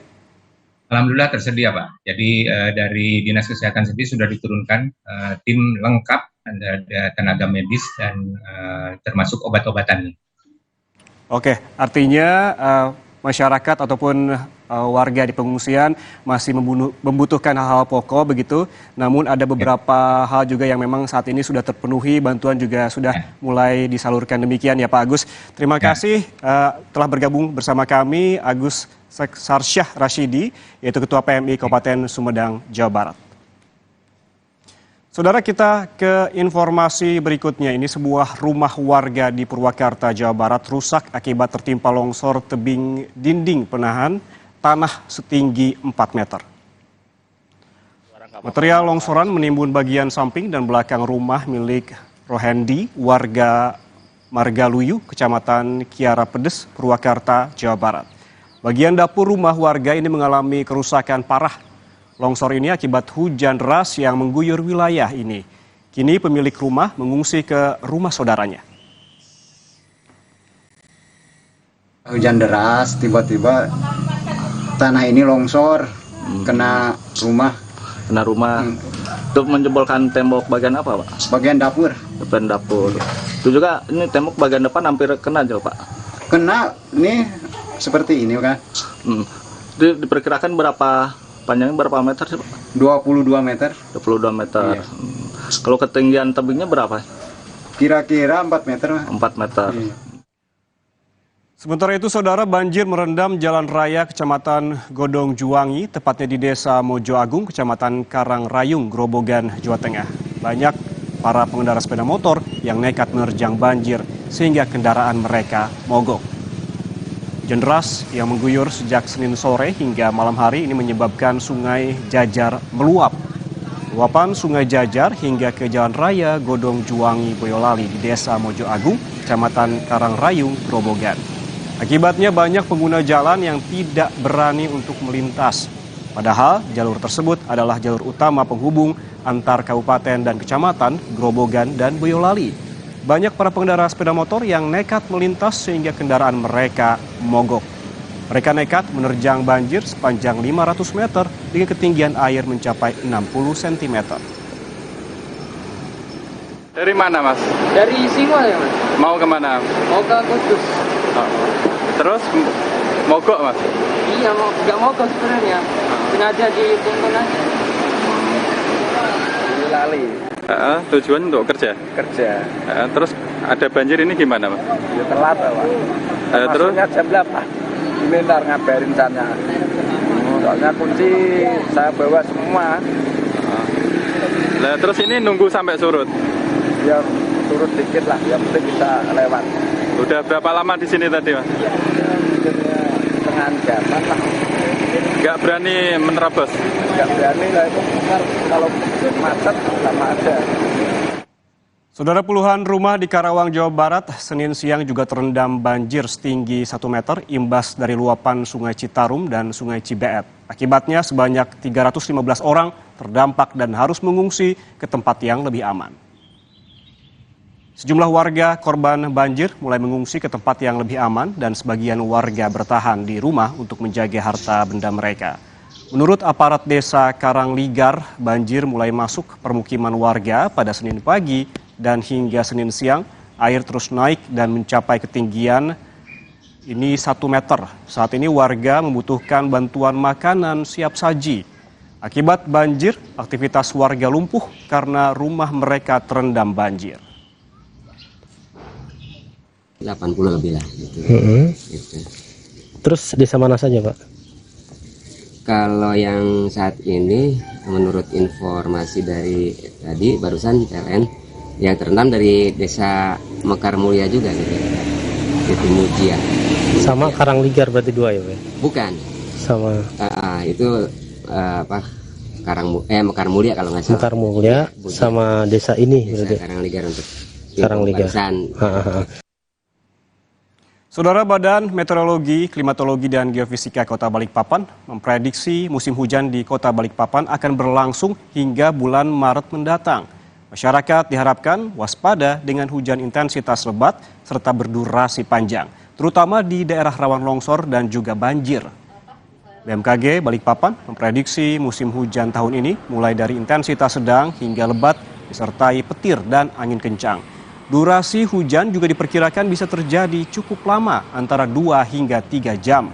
Sementara untuk gelombang di perairan Balikpapan masih cukup tenang dengan ketinggian gelombang 0,75 meter.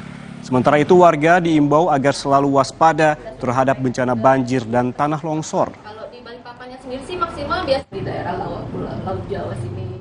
Di Kota Balikpapan mungkin masih akan didominasi hujan dengan intensitas ringan sampai ada potensi juga mencapai lebat, kemudian bisa dapat disertai petir dan angin kencang. Memang Balikpapan sudah masuk ke musim hujan, jadi memang untuk curah hujan mungkin akan meningkat dan durasi hujan, kemudian hari hujannya juga mungkin akan bertambah. Durasi hujan diperkirakan berapa lama sih, Bu? Durasi hujan terlihat kita lihat juga potensi pertumbuhan awannya seperti apa gitu, mungkin bisa sampai 2 jam atau 3 jam. 3 bulan dilanda banjir, warga di Desa Sontang, Kabupaten Rokan Hulu Riau sulit beraktivitas. Warga mulai terserang penyakit, sedangkan bagi anak-anak korban banjir, petugas TNI memberikan permainan serta trauma healing.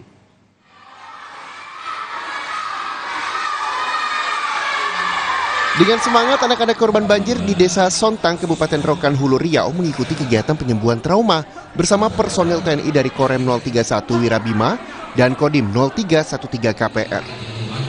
Selain itu, prajurit TNI juga mendirikan posko kesehatan dan dapur umum bagi warga yang menjadi korban banjir. Sejumlah warga mengeluhkan penyakit seperti demam, diare, juga penyakit kulit. Sudah 3 bulan lamanya, banjir masih merendam ribuan rumah warga. Ketinggian banjir berkisar antara 80 hingga 120 cm di rumah warga. Kita hadir dari Korem 031 Wirabima untuk masyarakat dalam bentuk bakti sosial, membantu kesulitan rakyat yang ada di Desa Sontang ini dengan pelaksanaan membagi sembako, kemudian ada pengobatan massal, kemudian juga ada psikologi yang untuk membantu anak-anak tetap dalam kondisi yang terjaga. Kemudian malam juga kita melaksanakan acara nobar untuk tetap menghibur warga yang ada di sini. Kini bantuan bahan pokok telah disalurkan ke sejumlah warga yang masih bertahan di rumah mereka yang terendam banjir. Citra Indriani, Kompas TV, Rokan Hulu, Riau.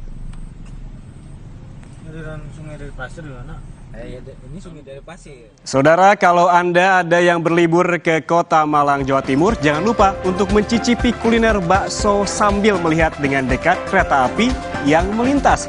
Nah, kira-kira seperti apa ya sensasinya? Usai jeda ya, informasi lengkapnya untuk Anda hanya bersama kami di Sapa Indonesia Siang.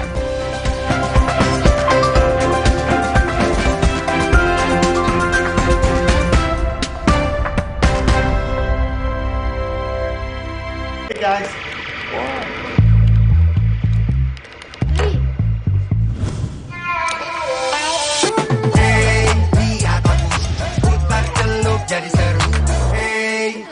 Aku. Hey, ada madu teja sase, madu teja sase, sehat berstamina. Strawberry banyak manfaatnya. Madu teja sase, enak sehatnya. Niatku madu TJ hitam pahit dengan kualitas madu TJ plus manfaat ekstra herbal. Niatku demi anakku, niatku demi istriku. Madu TJ hitam pahit, niatku jaga kesehatan. Bentar ya. Buat aku ya, kalau aku menang PS5 dari Biskuat, aku bolehin main deh. Caranya? Gampang. Beli, scan, kirim fotonya. Menangin hadiah total miliaran. Ikutan yuk. Terasa gigi ngilu kalau minum dingin, terus kondisi gigi sensitif. Jika dibiarkan lebih lama, ada kemungkinan untuk memburuk. Sensodyne memberikan perlindungan hingga 24 jam. Saya merekomendasikan Sensodyne untuk perawatan gigi ngilu. Alergi jontor nih. Aku biduran, obatnya yang depannya Indal CTN. Bisa dibeli tanpa resep dokter. Indal CTN, komposisi anti alerginya redakan alergi. Indal CTN. Luka, memar di kulit. Sakit. Pegalinu nyeri sendi, butuh dipijit. Sakit. Gak usah ngeluh kalau sakit. Pakai Herba Wahid. Herba Wahid, minyak herbal berkhasiat. Herba Wahid, minyak gosok, urut dan pijit. Wahid. Selamat datang, silakan. Hah? Emangnya ada waktu buat sakit kepala? Panadol Extra, cepat redakan sakit kepala dan nyeri yang mengganggu. Panadol Extra, cepat redakan sakit kepala, dapat diminum sebelum makan. Aku pikir semua air mineral itu sama. Le mineral itu beda. Le mineral memang berbeda. Setiap tetesnya mengandung mineral esensial seimbang yang penting untuk tubuh dan juga membuat rasa airnya lebih segar. Segernya. Le mineral. Di mana letak matahari? Nggak sampai. Kok nggak sampai ya? Nutrisi berperan penting bantu pertumbuhan. Berikan Pediasure dengan triple protein, bantu tumbuh nyata. Sampai. Pediasure Classic Milky, tersedia di Alfamart. Aku dulu pakai deterjen bubuk. Jadi walaupun baju bersih tapi tangan aku kasar. Enggak, aku nggak mau. Deterjen itu terbuat dari tumbuhan, terus sertifikasi internasional. Cucian bersih, wangi, terus tangan tetap lembut. Udah, pindah aja ke Deterjen. Di tanganmu, botol plastik bekas bisa jadi baru lagi. Seperti tas, baju, hingga sepatu ini. Bersama Gerakan Ekonomi Sirkular Nasional Le Mineral, mari mulai kebiasaan baru memilah sampah plastik dari rumah, menyalurkan lewat aplikasi, pemulung, ataupun bank sampah. Sampah plastikmu memberi nilai tambah untukmu dan juga untuk mereka. Dengan langkah sederhana, pisahkan sampah sesuai jenisnya, sampah organik, plastik termasuk PET, kertas, dan kaleng, lalu salurkan. Sampah plastik yang terpilah bisa didaur ulang. Mulai kebiasaan baru dan buat botol plastik bekasmu jadi baru lagi.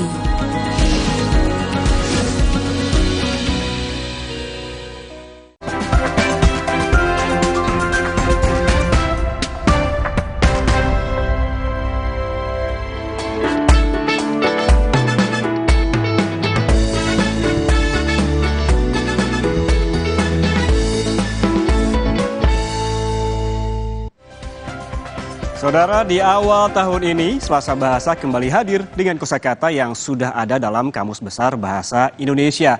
Namun jarang kita gunakan seperti satu kata, yakni Sangraloka. Lantas apa artinya? Kita simak yuk penjelasannya dalam Selasa Bahasa berikut ini untuk Anda.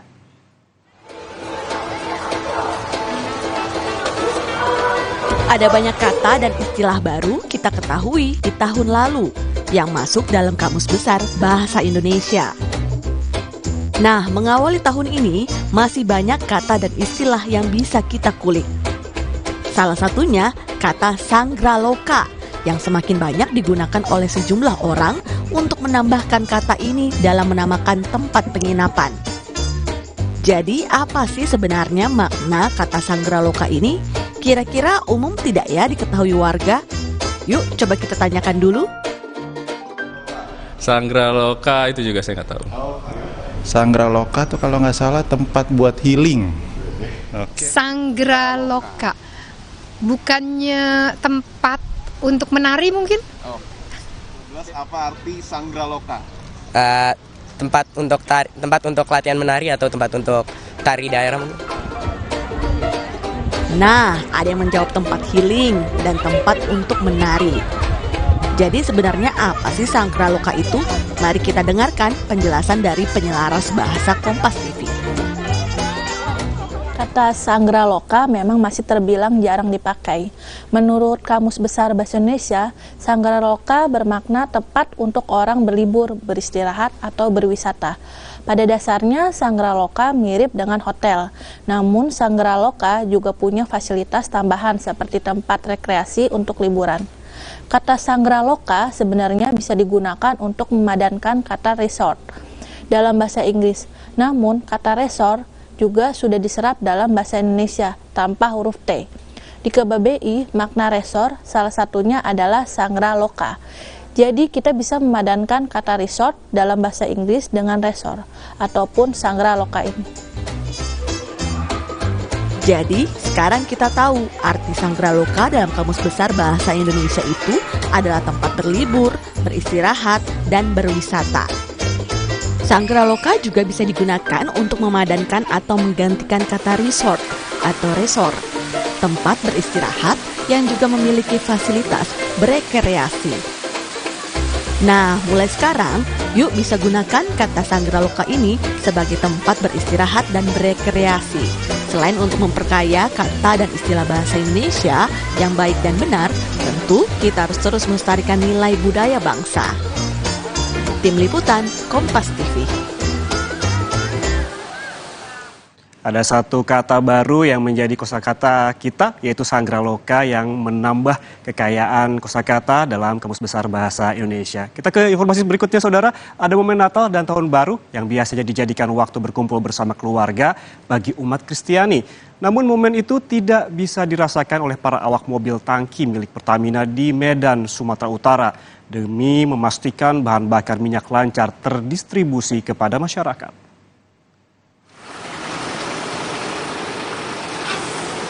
Sabam Silalahi adalah seorang awak mobil tangki milik PT El Nusa Petrofin, salah satu anak perusahaan PT Pertamina. 9 tahun sudah Sabam bertugas mengantarkan bahan bakar dari terminal bahan bakar minyak di Jalan Yosudarso, Kecamatan Medan Labuhan, Medan, Sumatera Utara, ke sejumlah daerah di Provinsi Sumatera Utara hingga Aceh.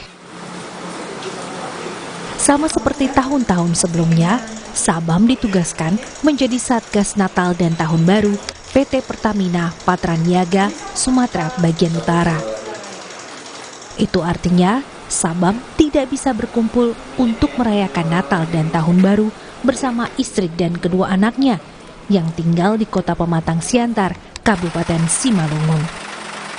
Hingga 10 hari pasca pergantian tahun, Sabam dan rekan-rekan kerja harus memastikan stok bahan bakar minyak di masyarakat tercukupi selama musim liburan.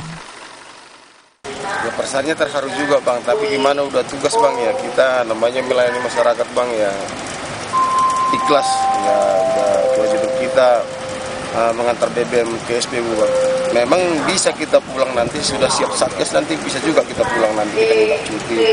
Nah istilahnya kan Satgas 10 hari sebelum hari H, 10 hari sesudah hari H. Sudah itu nanti dikasih kesempatan nanti untuk cuti nanti.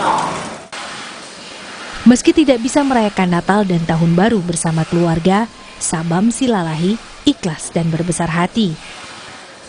Tugas yang diemban sebagai awak mobil tangki BBM adalah bentuk tanggung jawabnya melayani masyarakat. Dedi Rizky Ginting, Kompas TV, Medan, Sumatera Utara. Nah, kalau yang berikut ini bisa jadi rekomendasi menu makan siang Anda yang tengah berlibur ke Kota Malang yang kurang lengkap rasanya tanpa mencicipi kuliner bakso khas Malang, yakni bakso Presiden. Sambil menyantap bakso, pelanggan juga bisa melihat dengan dekat kereta api yang tengah melintas.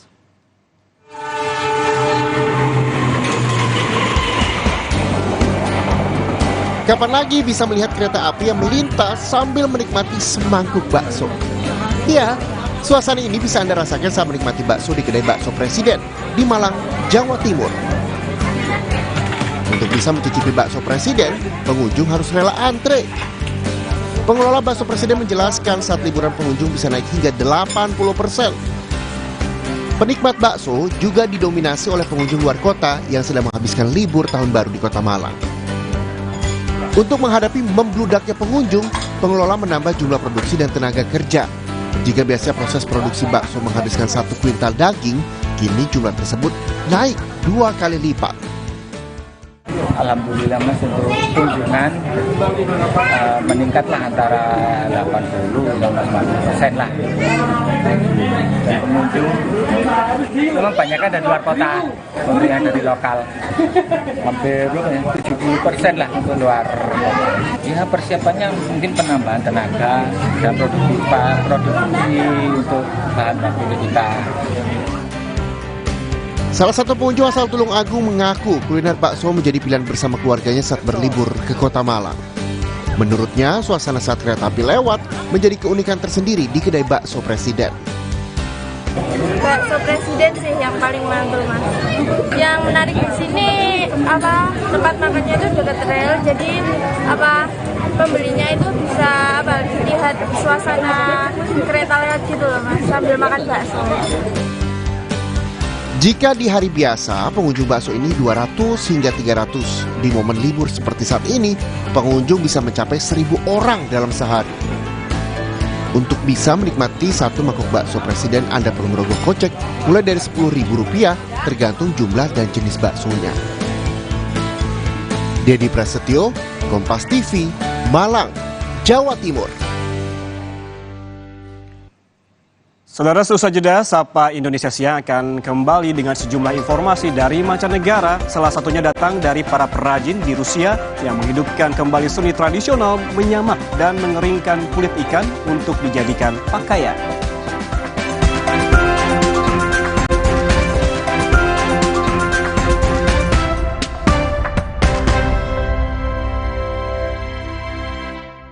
Dunia terus berputar. Begitu banyak hal yang berakhir, namun banyak juga yang kembali dalam bentuk baru, memberi harapan baru. Seperti botol plastikmu yang dapat menjadi barang baru lagi melalui gerakan ekonomi sirkular nasional Le Mineral. Kini, plastik tidak lagi menjadi sampah, namun terus berputar dengan dipilah dan didaur ulang menjadi baru. Semua bisa mengambil peran penting dalam perputaran itu, dari hulu ke hilir. Mulai dari kamu yang memilah sampah dari rumah, pemulung yang mengumpulkannya, hingga pekerja pabrik yang mendaur ulang. Bersama Gerakan Ekonomi Sirkular Nasional Le Mineral, mari jadikan botol plastikmu jadi baru lagi.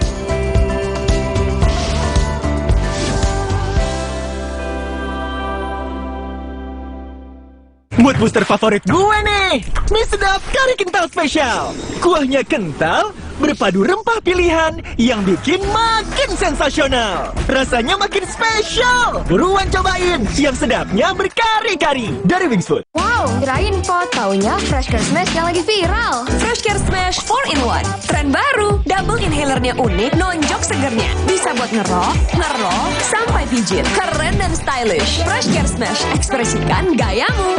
Inovasi baru dari Hotin. Hotin Go. Oles, go. Roll on, go. Pijat, go. Nggak sentuh langsung, nggak bikin tangan panas.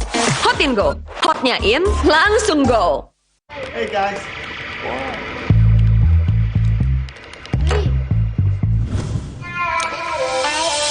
Hey, lihat aku. Putar celup jadi seru. Hey, lihat aku. Selamat datang, silakan. Hah? Emangnya ada waktu buat sakit kepala? Panadol Extra, cepat redakan sakit kepala dan nyeri yang mengganggu. Panadol Extra, cepat redakan sakit kepala, dapat diminum sebelum makan. Terasa gigi ngilu kalau minum dingin, terus kondisi gigi sensitif. Jika dibiarkan lebih lama, ada kemungkinan untuk memburuk. Sensodyne memberikan perlindungan hingga 24 jam. Saya merekomendasikan Sensodyne untuk perawatan gigi ngilu. Nippon Elastex 3-in-1 dengan teknologi Hydroflex, perlindungan lebih maksimal, gampang meresap ke pori-pori tembok, daya sebarnya luas. Pasti beres pakai Nippon Elastex. Nggak enak? Iya, kayak ada manis-manisnya. Le Mineral memang berbeda. Setiap tetesnya mengandung mineral esensial seimbang yang penting untuk tubuh dan juga membuat rasa airnya lebih segar. Le Mineral.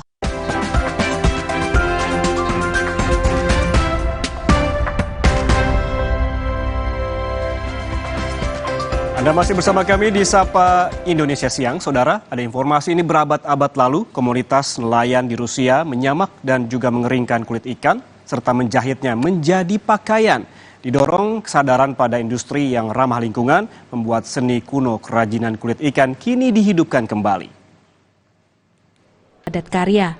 Sayangnya, kini hampir tidak ada lagi perajin yang menguasainya. Termasuk ransel, topi, dompet, dan gelang.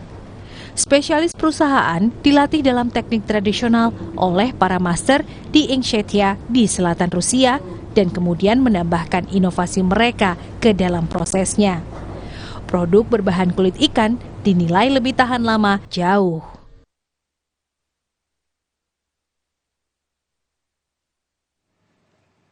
Seorang pengendara sepeda motor yang habis merayakan tahun baru ditemukan tewas seusai tercebur ke sebuah sungai di Kabupaten Kendal, Jawa Tengah. Informasi selengkapnya akan kami hadirkan seusai jeda.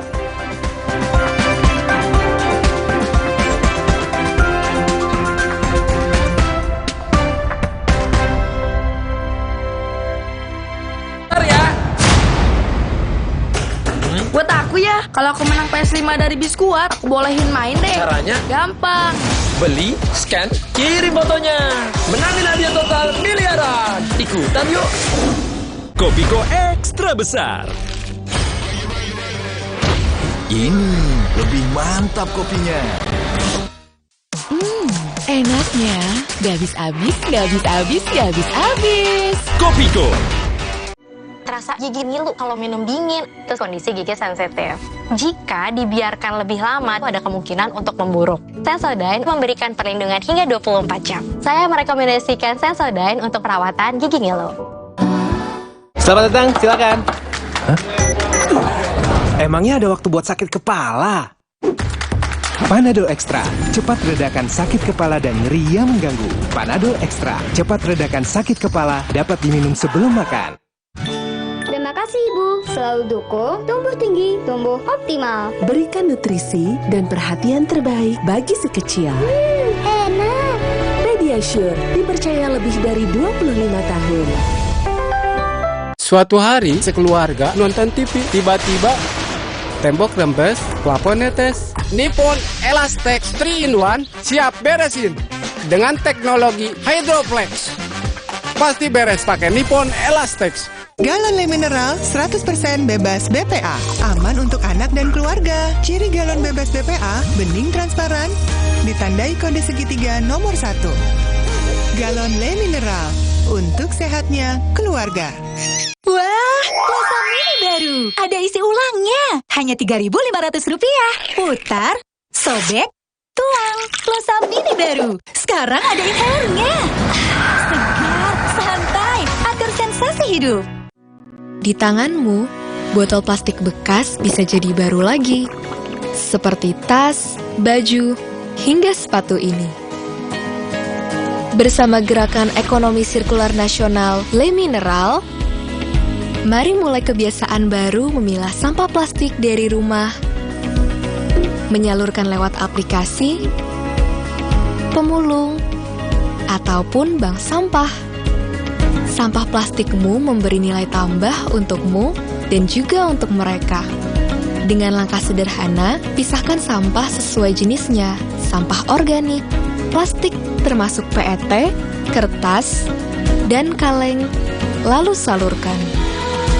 Sampah plastik yang terpilah bisa didaur ulang. Mulai kebiasaan baru dan buat botol plastik bekasmu jadi baru lagi.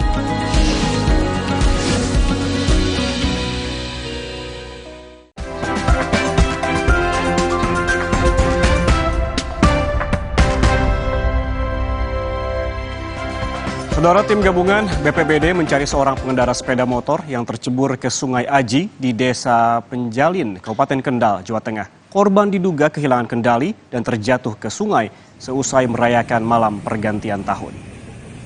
Pencarian korban dilakukan dengan mengerahkan sejumlah sukarelawan yang berjalan kaki menyisir aliran sungai. Korban akhirnya ditemukan sekitar 500 meter dari lokasi ia terjatuh dan dalam kondisi meninggal dunia. Menurut saksi, Minggu malam sebelum kejadian, korban sempat pesta miras. Pada Senin pagi, saat hendak pulang, korban diduga tidak bisa mengendalikan sepeda motornya dan tercebur ke sungai.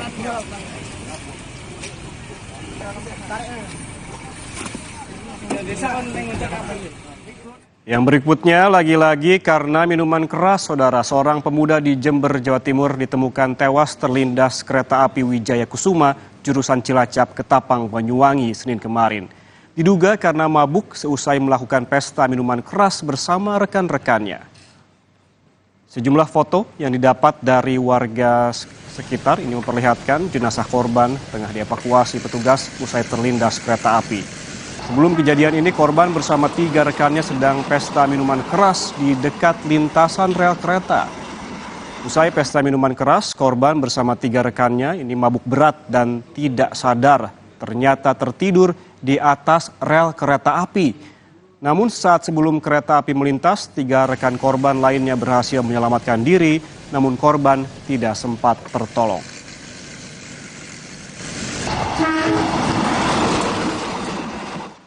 Saudara, informasi tadi sekaligus menutup Sapa Indonesia siang hari ini. Jangan lupa saudara, pemilu akan kita laksanakan pada 14 Februari 2024. Jadi pastikan untuk tetap mengikuti perkembangan terkini melalui Kompas TV, independen, terpercaya. Saya Yan Rahman pamit, terima kasih dan sampai jumpa.